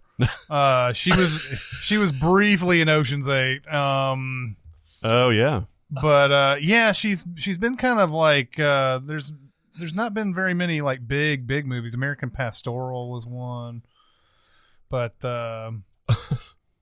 like Elle Fanning's been the one that's been doing all the No shit. this. I don't know. Dakota Fanning's probably like been just maybe just I don't know, having fun or Kicking it in Tahiti. yeah, Yeah. who knows. Then we have Patch Adams. Yeah, Oh. Hey, Greg Sestero's in That's this. right. And Philip Seymour Hoffman, And who Philip is Seymour- not an extra. And nobody else that we can think of. Nope, that's it. I remember enjoying Patch Adams. Yes. It's one of those movies that I feel like is a bad thing to admit that you would like Patch Adams, because people hated this movie. And I think it's mainly because, oh, really? You're going to save people through humor, huh? You're not going to really do anything.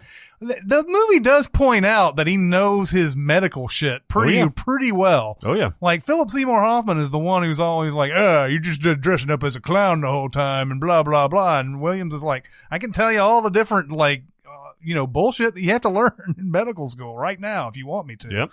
I don't think, does the movie say that it's just the humor, or does it put his other knowledge to the side and say, like, because he obviously has to know that other stuff too. He does. And so yeah, I met the actual Patch Adams. He did rounds at Vanderbilt when I was there. It was life-changing. Mhm. Life-changing thing, because I don't know if the movie only presented his humor. He's a weird cat because he does believe that there are alternative ways to treat a patient. Mhm. Sometimes it's with medication, sometimes even with psychotic people. Sometimes it's with medication, sometimes it's with Sex. compassion, sometimes it's with Not sex. community, stuff like that. And no sex. Maybe actually. But yeah, no, he's like the most compassionate person that you would ever meet.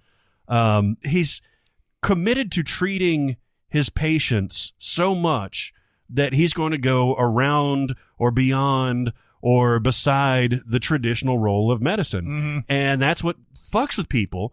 This was a crowd full of like med students and residents and, attendings and stuff like that. And they couldn't wrap their head around it. How he's treated every one of his patients without charging them. He's never filled out an insurance form. His views on humanity and how medicine can fit into that. It challenges the role of modern medicine. It's so almost much like, so. I'm sorry. That's all right. It's almost like the movie didn't do justice. Like, it's almost like he was a better person than the movie even made him out to be. Pretty much. Now, since the movie came out in 96-ish? 98. 98. And I saw him in 2010, maybe. So he had grown a lot. He had actually opened up a commune and stuff like that, to where he would invite anybody that needed medical care or non-traditional medical care, he would treat. He trained other doctors to do this stuff too. So I think by the time I met him, he had lived another life basically since then. Okay. Because I think Patch Adams, the movie, is a little bit after he gets out of residency or medical school or something like that, right at the beginning of his career. But yeah, he's an absolutely fascinating dude. And the movie, I think, does a pretty good job of capturing his essence. Matter of fact, hearing him talk, he's very much like you would expect Robin Williams to be. Mm-hmm. Like very just kind of like, how do I describe it? Like just off the cuff and very like rapid fire and very like very funny but very compassionate. So I think he's the perfect person to play that. Anyway. So what do you think about the movie then? I mean, can you separate yourself from your experience with the actual Patch Adams and watching the movie? What do you think of the movie? Yeah. So I watched it before obviously before I met this guy, and then I watched it afterwards. Mm-hmm. And I liked it beforehand. Mm-hmm. And afterwards I really liked it. Yeah. Just because I had that context. So yeah, I think it's an objectively good movie. And I think, it's a cool performance. It's a cool idea. I don't know why I got negative reception. Patch Adams is basically a punchline at this point. Like you can't bring that up without people going, "Oh, that piece of shit" or whatever. But I remember watching it and enjoying it back in 1998, and then afterwards, I just heard so many people like shitting on it. So I was like, "Okay, I guess it's one of those movies." Tom Shadyac, by the way, directed this, and he did Ace Ventura, The Nutty Professor, Liar Liar, Bruce Almighty. Wow! And there was a point there that it just seemed like that guy was always he's going to be with us always. But after he did Bruce Almighty, he did Elvin Almighty. and he did a movie called I Am, and like he's just kind of faded a little bit, and kind of strange that somebody who's done those kind of cultural cornerstone type of comedies, we don't see much from him anymore. And it could be he got tired of the business. He could have personal reasons for whatever, but yeah, I mean, we haven't seen him in a long time. When Greg Sestero brought up Tom Shadyac, I was like, oh yeah, I remember seeing that name all the time. Yep. And I don't know. Maybe he and Jim Carrey had a falling out or something. Yeah, who knows? It could be. I don't know. Boy, Evan Almighty is a piece of shit, though. It's such a piece of shit. Yeah, yes, it is. Then we have Disney's Pocahontas. Very different than The New World by Terrence Malick. Yeah. Who was John Smith in this? Mel Gibson. Oh, yeah, that's right. A perfect choice. Perfect. We recently watched this. We did the Sins video for this, and I did not like this movie at all. Nope. Yeah, Nope. it's not This good. was their follow-up to Lion King, and like, you know, it's hard to replicate the success of a Lion King. It's doubly so hard to replicate the success of a Lion King when you come out with Pocahontas as your next movie. Maybe it was And- intentional. Maybe it was like, all right, guys, we got to set the bar low again so we can slowly start outdoing ourselves. Well, this was sort of the beginning of the end. This very year was the beginning of the end of Disney's traditional animation. For a while, I mean, I know that Hunchback of Notre Dame's got its you guys like that, right? Oh, yeah. And then it's like Tarzan and like a lot of these early Audi movies that came out that are kind of lost in the shuffle. But yeah, they didn't really ever regain that magic, because then remember Lion King was sort of the crescendo of like a big comeback. Little Mermaid, Aladdin, Beauty and the Beast. and then Lion King sort of brought them back into the fold, and then Pocahontas. Yeah, it made a decent amount of money. Yeah. I guess, but like it's just for that reason, and because it came on the heels of The Lion King, I think it's still like overrated by people. They think, oh no, that's still within that run. That's probably a good movie. I actually kind of thought that until we sent it. I was like, what the hell, man? Yeah, Like, Pocahontas is Yeah. not a good movie at Can all. you paint with all the colors of the wind? Yeah. Yeah. She that scene in Wreck-It Ralph 2, or Ralph Breaks the Internet, with all the Disney princesses and all that stuff.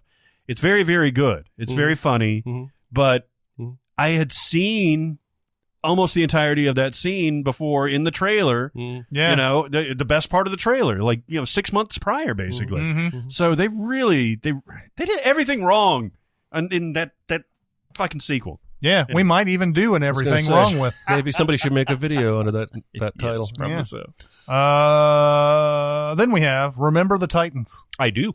2000 movie came out in 2000. I've only seen it the one time. Oh my God. I fucking love this movie. It's great. Yeah. And everyone is in this Yeah, movie. there's a ton of people. in it. Everyone. The guy we love. Oh, fuck my brain. The guy we love who does the awesome speech in The Rules of Attraction. Kip Oh, Purdue. yeah, Kip Purdue is in Yeah. this. Ryan Gosling is in this. Avon Barksdale from The Wire is in this. Yeah, Wood Denzel. Hayden Panettiere is in this. Will Patton is in this. And it's great. Oh, surfer Kate Bosworth. Kate Bosworth.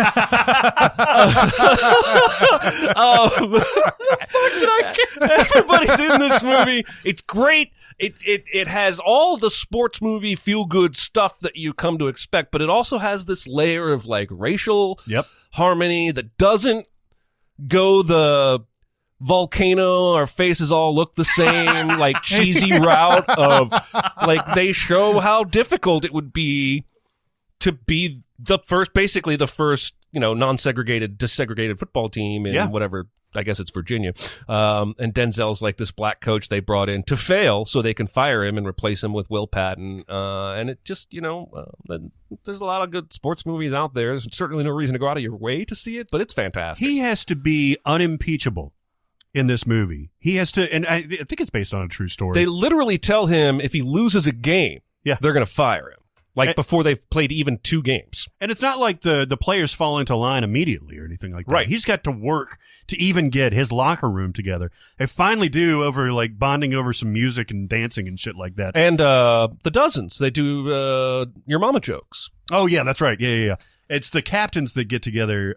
Is it Kip Pardue? Kip Pardue plays the hippie quarterback. He's the guy. quarterback. I don't know the name of the actor who plays the captain. I've seen him in plenty of stuff. He's Kate Bosworth's boyfriend. Yeah. And so he gets that together, and then he's got to be completely solid. Like if he cheats on his wife, or if he stiffs a waiter with a tip in the town or something like that, the whole thing's going to come crashing down. Yep. And so he has all of this stress, and it's because it's Denzel. He carries it with such a magnetic weight that it's just, oh man, This that's a good movie. played so hard here because we had just recently gotten an NFL team called the Titans. Yeah, no kidding. This movie played probably harder here in Nashville than any other city per capita because of that subliminal connection. But I loved it. I thought it was great. They still use that clip, Will Patton clip, to get the crowd hyped up. Oh, do they? Because today we will remember the Titans or whatever. Do they ever come out? Do the real Titan players ever come out and do warm-ups? We are the Titans, mighty Titans, everywhere we go. Because that's how they do the movie. I think it's just because Nashville likes Will Patton because they use his thing in The Postman as the Predators thing sometimes. Oh my God! You want a war?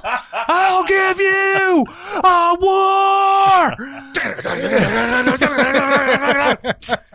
They just throw noise at you and put a little meter up there that you know is going to go all the way to full, no matter, like if nobody was making a peep, that digital meter is still going to go to 10. That is an aspect of those movies, though. The whole they bring in someone black and they have to be perfect. That is an aspect that we've seen a ton. When we still see that sort of double standard in just real life too.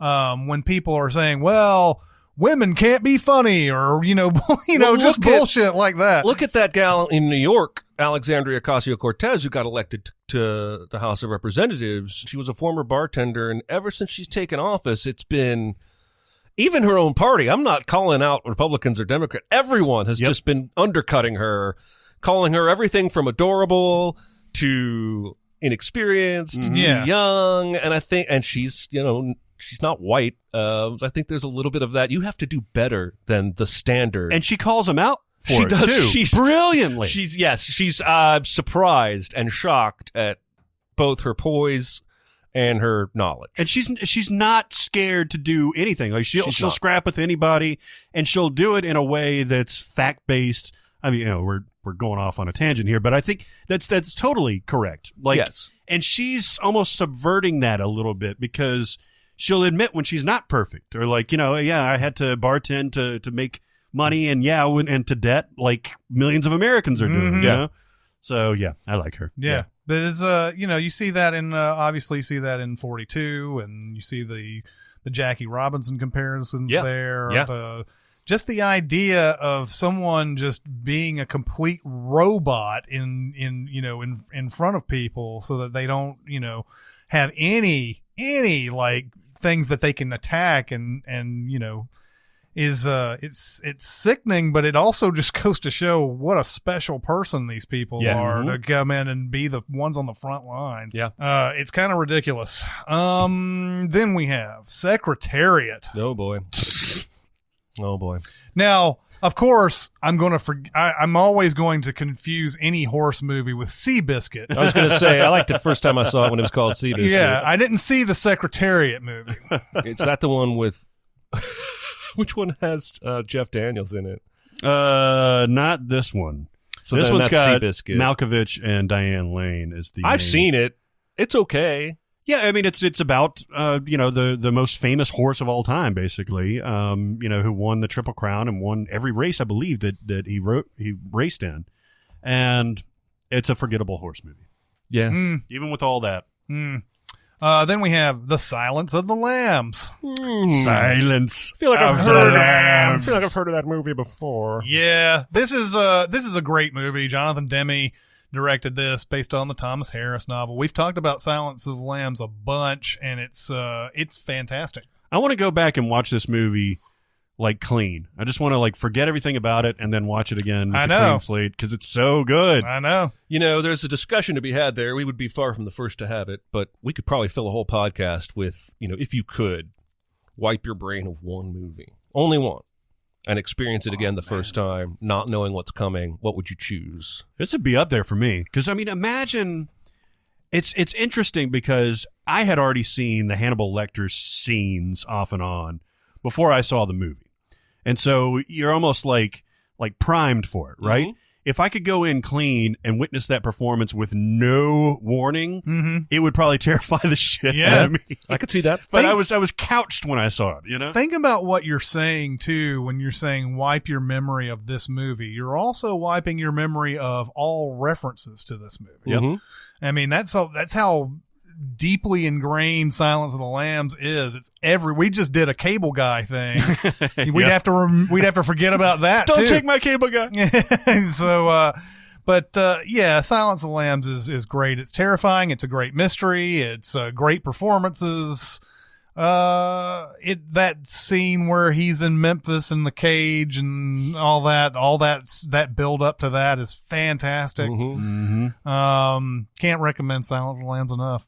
If you're one of the few people out there who haven't seen Silence of the Lambs, You should watch this movie. You know what's funny is we did a Few Good Men. I'll just tease a little bit. A Few Good Men for the patrons.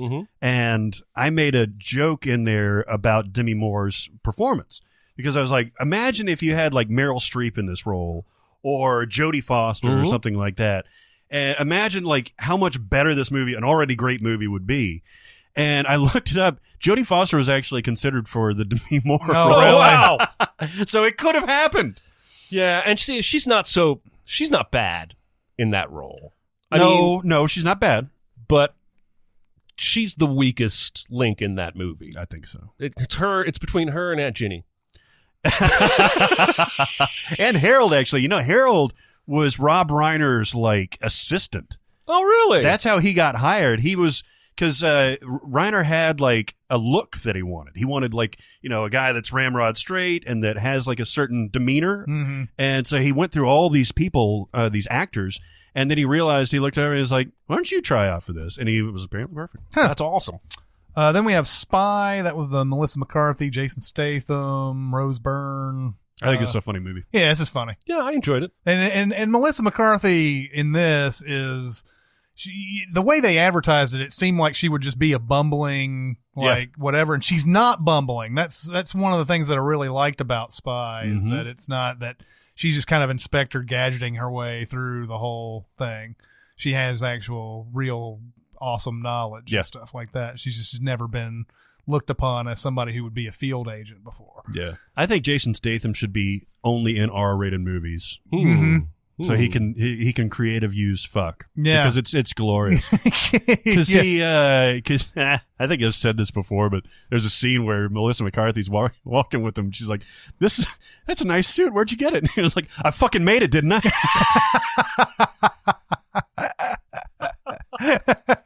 He's great in this. He's funny as shit in Jason this. Statham is awesome. He pretty much steals the movie. He does. too. He does. Yeah. But yeah, Spy's good. Transformers Revenge of the Fallen. No. We're not going to talk about Transformers Revenge of the Fallen. No. The movie's a piece of shit. Vice. We've just recently talked a lot about Vice. Two people in this room hate it. I like it. I will tell you, I saw a headline today, did not follow through, but they have released a deleted scene that is a huge musical number that they cut from Vice. I have not watched it yet. Oh, it's available on YouTube? I'm guessing. I saw it on Twitter.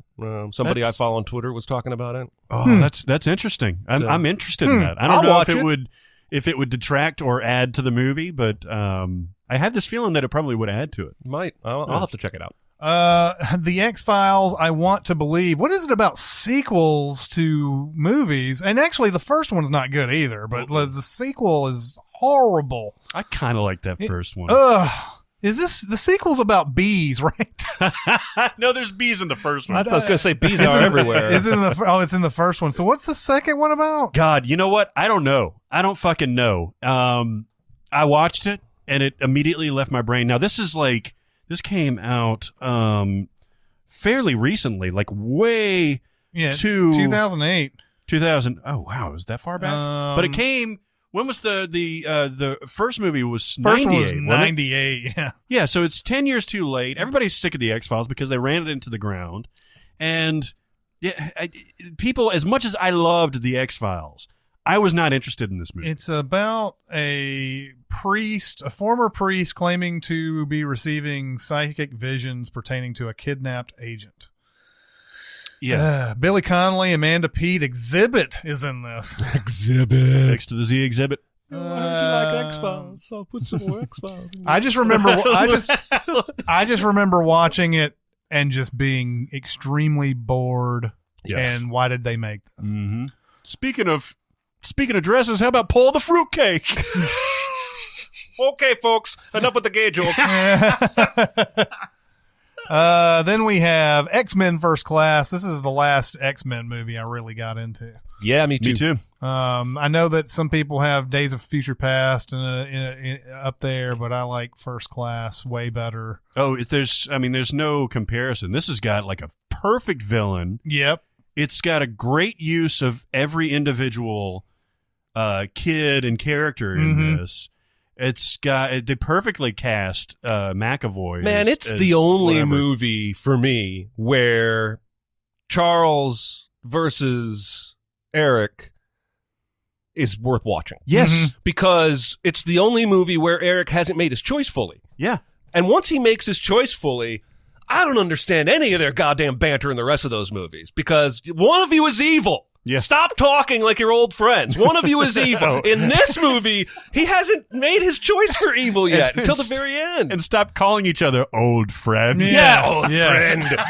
You obviously haven't been friends since the 60s. Jesus. I typically don't like origin stories and stuff like this or prequels or anything like that, but this one does it really well. Really, really enjoyed X-Men First Class. Yeah, it gives it that James Bondy kind of spy 60s vibe. Yeah. If I had to watch, I think X2 is probably overall the best X-Men movie, but if I had to choose one to watch right now, it'd be First Class. I would too. Easy. I would too. In a heartbeat. Oh, yeah. That's how little I like Patrick Stewart. Yeah. I'm just kidding. I love that man. It's a very groovy mutation, darling. Yes.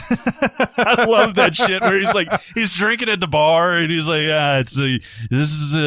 eyes is very groovy. Can we please just say that we would fuck a blue chick? Yeah, seriously. Can we? I never understood her whole thing about wanting to hide all of that and everything. I understand some people are going to find you creature, other people are going to find you very sexy. Does she have her vagina out all the time? Probably. Right? She doesn't wear clothes as Mystique, right? But I mean, She's given out there the nature flapping of around? her power. Could she close?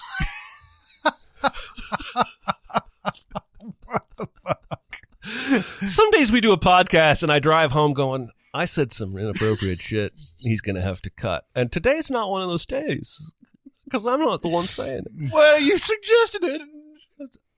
I know. I was actually going to say, why does she have any shame about her true form anyway? Yeah. Why didn't she just ages ago pick a different true form? She can control whatever the fuck she looks like. Yeah. Why does she ever go into blue form anyway?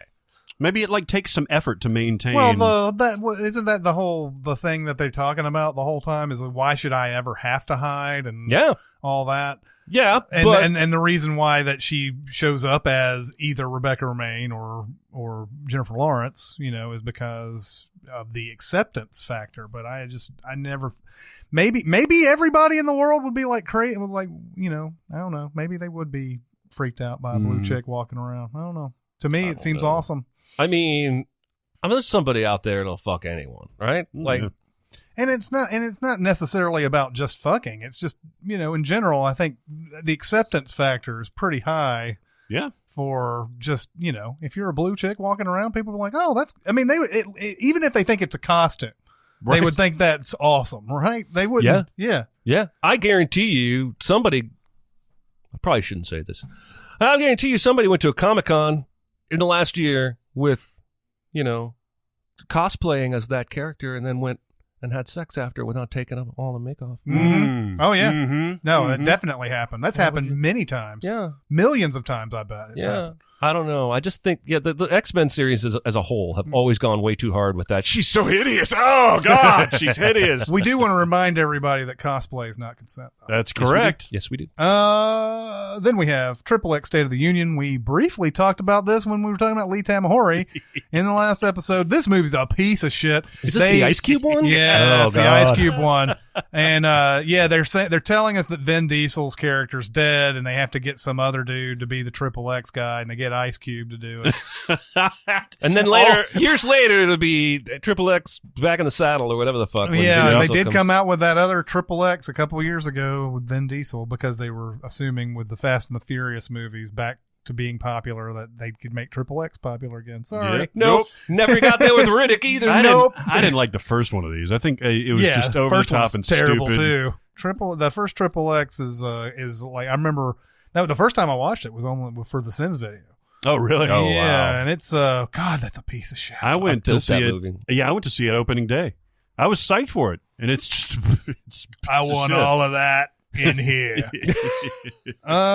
Then Zero Dark 30. Yeah. Great movie. Yeah. Catherine Bigelow directed. Jessica Chastain is amazing. There's a million people in this. Osama.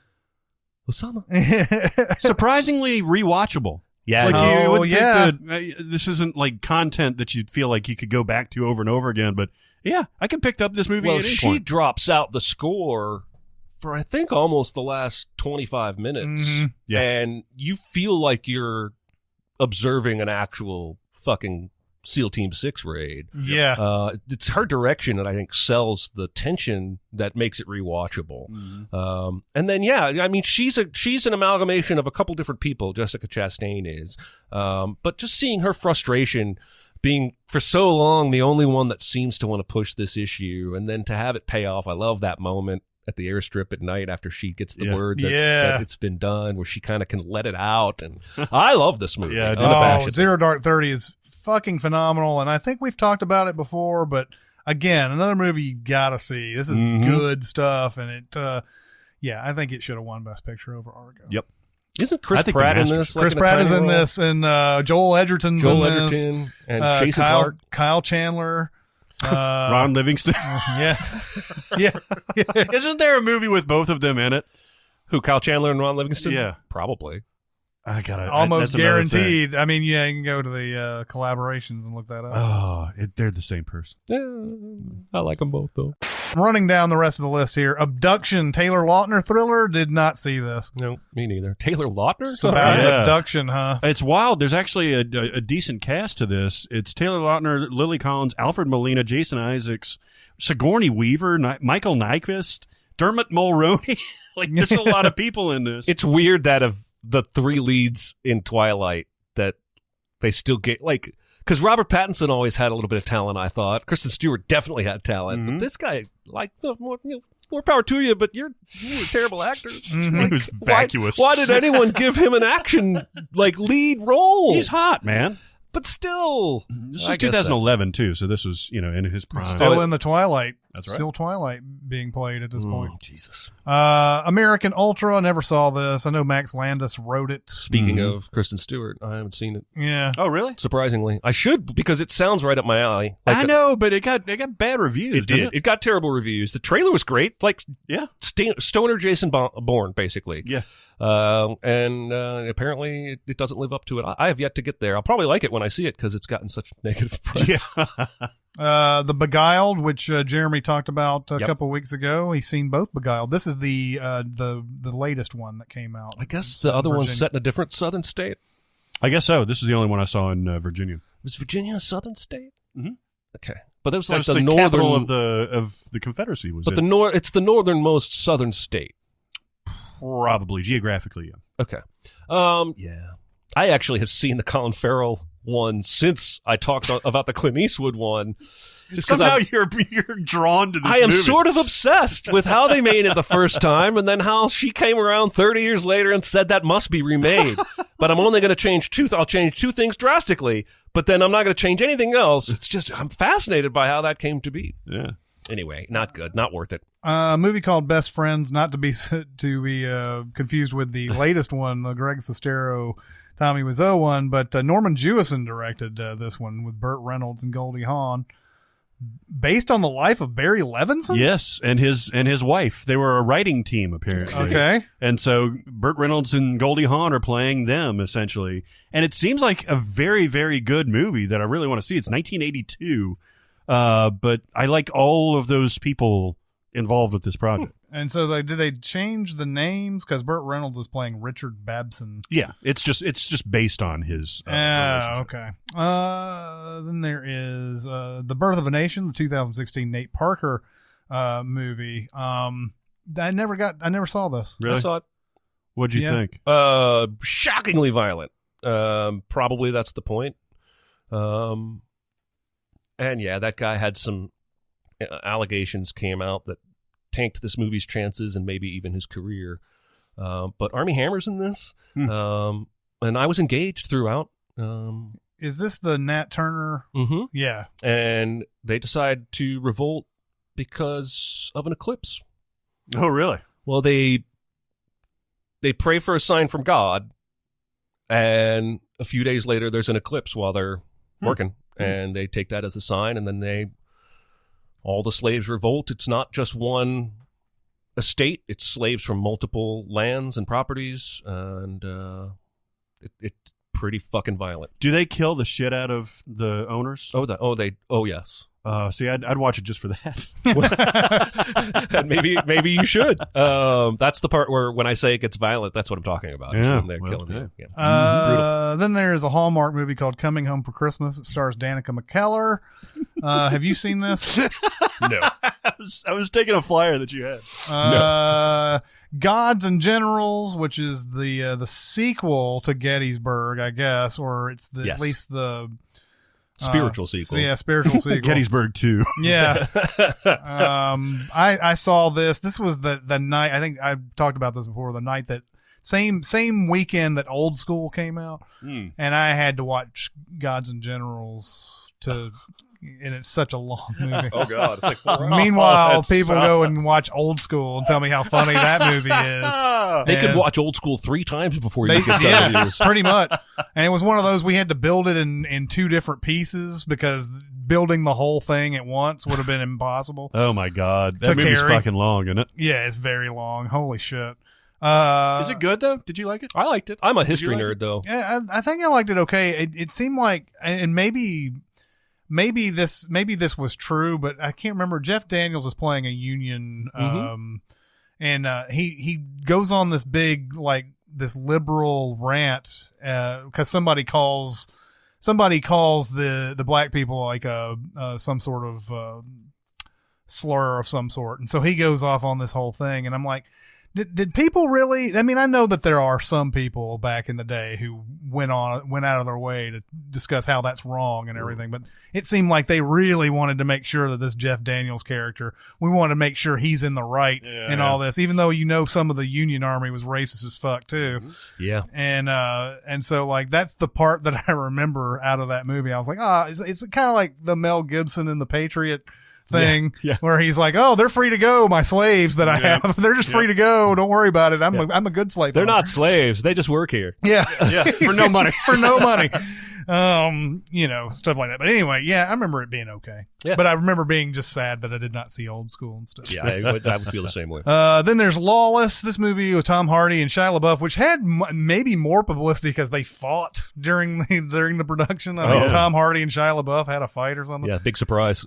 This was a pretty good movie, actually. Jessica Chastain's in this as well, and this is one of the sexiest seduction scenes I've ever seen. Yes, she's completely naked in the scene, but it's just the way she comes in.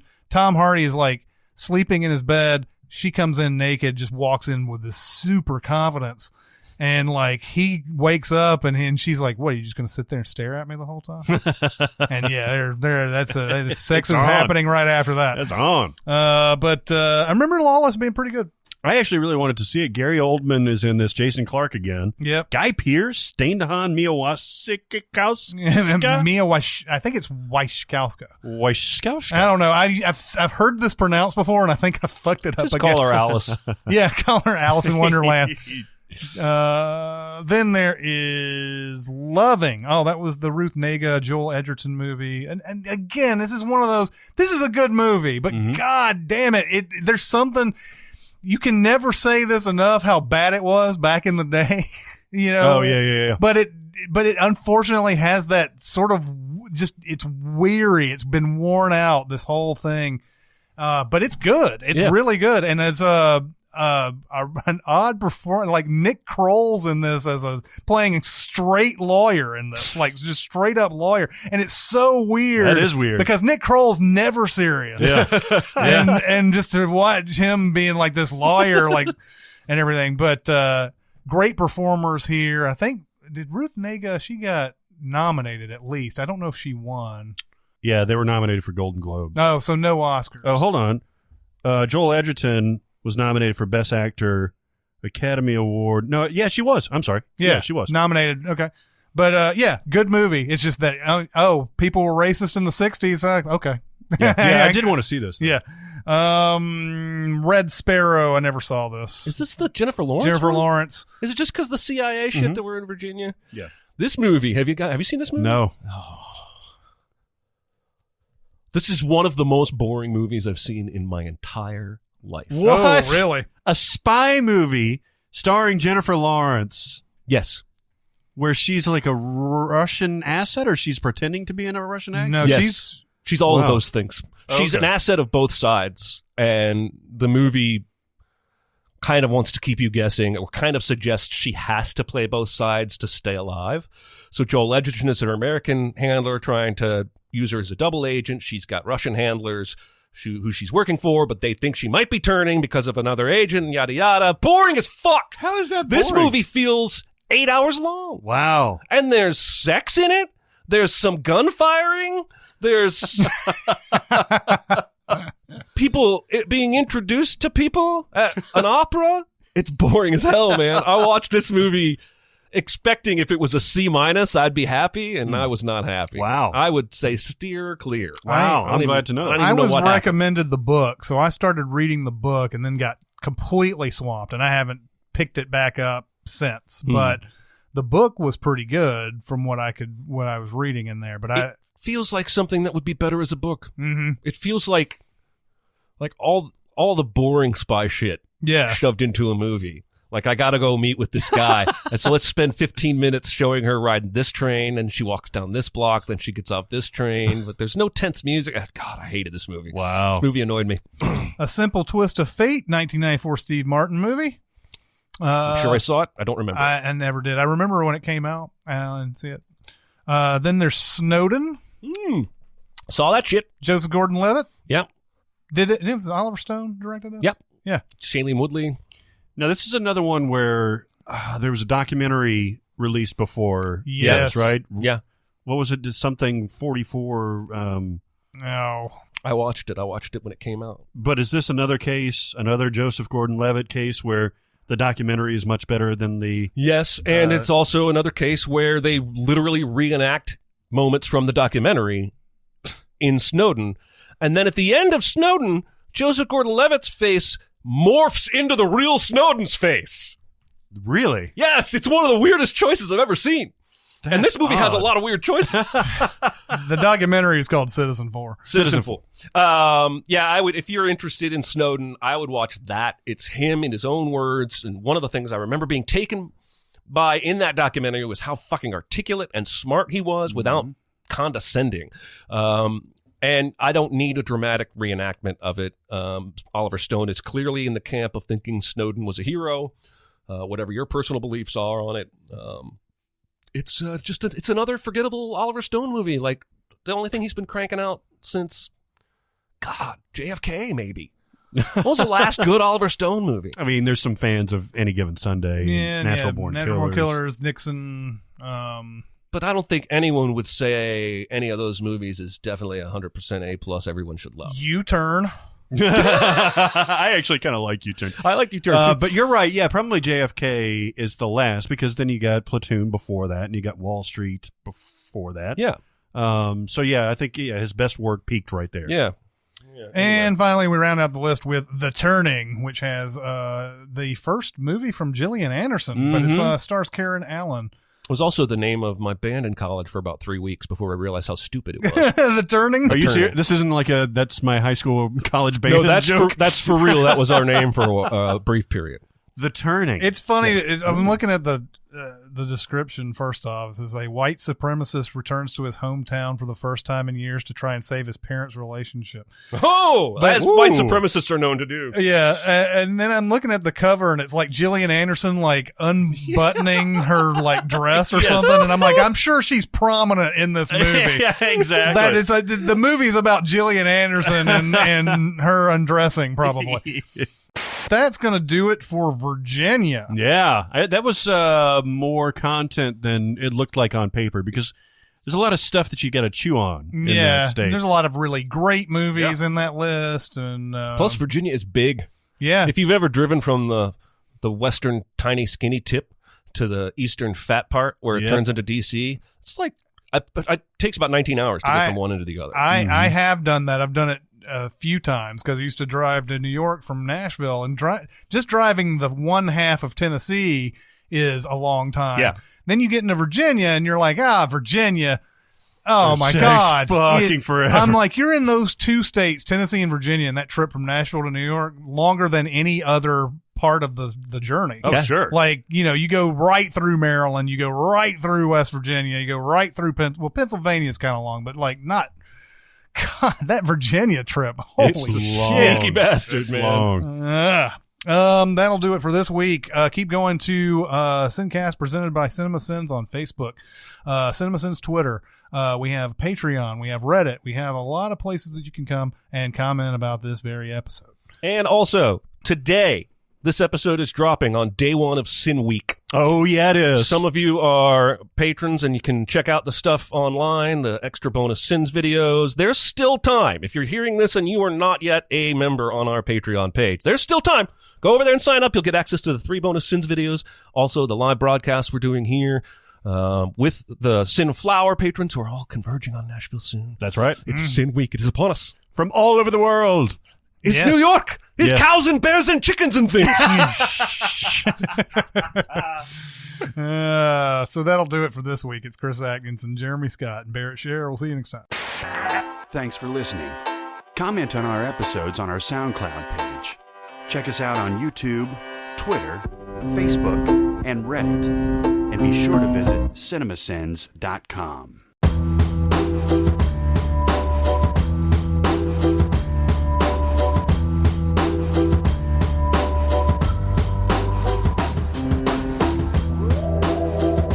What would happen if he had his dick inside of her and he hulked out? Yeah. I see where you're going with this. I mean, do you think there's enough elasticity to where... As Joey Lauren Adams said in Chasing Amy, our bodies are built to birth a child. So, Oh, yeah. I mean, how big is the Hulk? Like, how tall is the Hulk? Like 10 feet or something like that? I don't know. Whatever the situation requires. Yeah. True. There's not maybe not even 10 feet because when in that hero shot, he's probably like 9 foot. So say Edward Norton is around like 6 foot. Mm-hmm. So we're gaining 30%. So your dick is going to get 30% bigger. I think she could handle that. Probably. Yeah. This sounds like something the Silicon Valley guy should I think figure you're out. making a mistake of starting from a point of thinking all guys have the same size dick. 30% more of your dick may not be 30% more of my dick. Maybe my dick is already too much. Oh, I guess you have to determine whether you think. We saw it in Birdman. We saw his boner. Did we? We saw his boner. He was on. He got. But we don't know that's his real Ed boner. Norton's boner doesn't mean that's Oh, that's got to be to scale. Bruce Banner's boner. This is off the rails. I thought what McQuarrie said last week was pretty on point about how, if a tweet gets popular enough, it will 100% bring out vitriol from some opinionated opposite side person, and it's Yes. just not worth it. And I feel like that almost all the time I tweet. That's why I tweet so much about cats. Because I don't want to tweet about things that and I still get, your cat's too fat. The weirdest thing about that whole fucking movie, and there's a lot of weird shit, was the Shank being able to take a viral video. So they're in a game, right? They're in this smash-up race game, like Danger Race or whatever it is. What are we talking about? Ralph Breaks the Internet. Okay. And Gal Gadot is playing like this Shank character, this unbeatable character. And so in order to get the money that they need, Ralph and Vanellope want to steal her car, right? So she beats them and says, well, there's other ways to make money. For example, you could post videos and make them viral. So they take a screenshot of him or a video of Ralph in the game, upload it to BuzzTube, and then that somehow goes out to the real world. Yeah, and there's just a brief thing where there's a news reporter that's like, nobody knows where these videos are coming from. Yeah, it's coming from sentient characters. Yeah. Literally everything I have heard anyone say about this movie makes me never want to watch it. Well, I think I wrote a sin that said they took all of my reservations about this movie and made that exact movie. Oh, it's such a shitty movie now. I mean, like when I first watched it, I was like, was I just in a bad mood? Like, was that movie actually really pretty good and I just wasn't giving it a fair shake? After sending it, I hate it. I hate that movie so much. Stolberg is in this movie. He's in everything. Was that the year that he was in like 9 movies or something like what that? was it, 2015? Trumbo year? I don't know. The Shape of Water, that was 2017. That was 2017. 2017 was the year that he was in everything. Because it was Call Me By Your Name, and it was. But in general, he is in everything anyway. I was watching Steve Jobs the other day, and he's in that. He plays Wozniak in that. Oh, or not Wozniak, no, yeah. but the other guy. Oh, you're right. It's the not Woz. the not Woz guy. Tim Apple. Yeah, Tim Apple. Jeremy's Iron. Did Seth Rogen played Andy Hertzfeld. Wozniak in that one, right? Yeah, Rogen plays Wozniak. And he's fantastic. He is. actually is completely overlooked because everybody else is so great in that Spielberg movie. played Andy Hertzfeld. Ah, okay. But yeah, Rogen has a lot of great scenes in that. That scene at the end where he's in the crowd yelling at him and telling him off, where everyone just, we can't leave, but we can't look away. And that's a fantastic scene. Yeah. All he wants him to do is thank them. Yeah. How fucking stubborn is I this know, guy? it's unbelievable. My God. It's unbelievable the whole movie, like how bad a person Steve Jobs is. He is. So bad. And we again, now he didn't do criminal things to He my was just an knowledge. asshole. Seems like he was an asshole, but we deified that dude, and to this day, for the most part. But yeah, I love that movie. Yeah, I was during the editing, I went through a Sorkin thing and I put Steve Jobs on and then I put Molly's Game on after that. So, Ooh, nice. so if it had gone any farther, I would have put Social Network in. I really liked Molly's Game. Mhm. Did you say I haven't seen it yet? I almost made it a recommend a little. I mean, it's not great. It's the Sorkiniest movie that ever Sorkin. Yeah. That opening with her rapid talking about the skiing and fuck that, and this is the worst thing that ever happened, blah, blah, blah. But I thought it was great. She was fantastic. Yeah, and Idris Elba is fucking great too.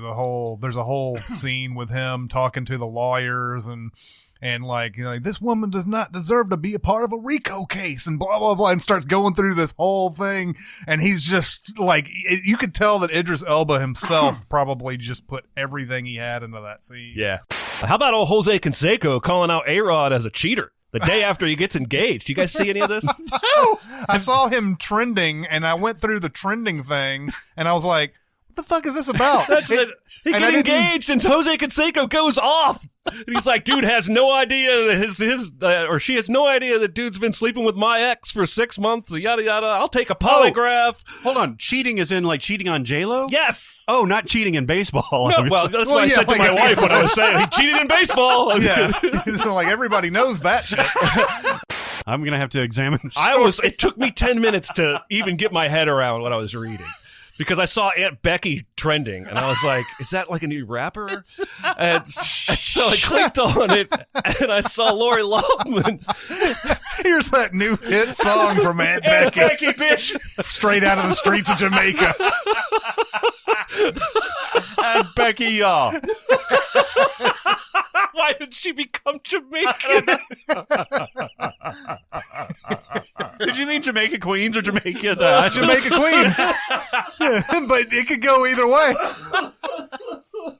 I tweeted something about swing music because for an outtake in an MVS video, I used Cherry Poppin' Daddy song. Mm-hmm. And so I watched that video, that Zoot Suit Zoot Riot. Suit Riot. Oh, yeah. And I was like, it's so goofy and wacky intentionally. I don't think intentionally so. I think they were buying into their own bullshit. Mm-hmm. Like, I'm a swinger. I live in the 30s and all that It really shit. was one of the fastest music trends ever, right? Because it morphed into ska like in 6 weeks. Yeah. Like Just Swingers enough came time- out, and we had 3 bands. It was Squirrel Nut Zippers. It was Big Bad Voodoo Daddy, and the other one. Cherry Poppin' Daddies. There you go. Yeah. And then ska came around and were like stomping all over that shit. It was done. But was there's a basically- whole arc on Friends about getting a swing band for Monica and Chandler's wedding. Oh, seriously? I remember Wow. in Never Been Kissed, there's a part where they're trying, where I think it's where Drew Barrymore is trying to get more popular in the school or something like that. And so there's these rumors being thrown around. And one of the rumors is like, I heard that she played drums for the Big Bad Voodoo Daddy. God damn. There's a shot, a very clear shot of Willem Dafoe's pubic hair. Oh, yes. nice. Lovely.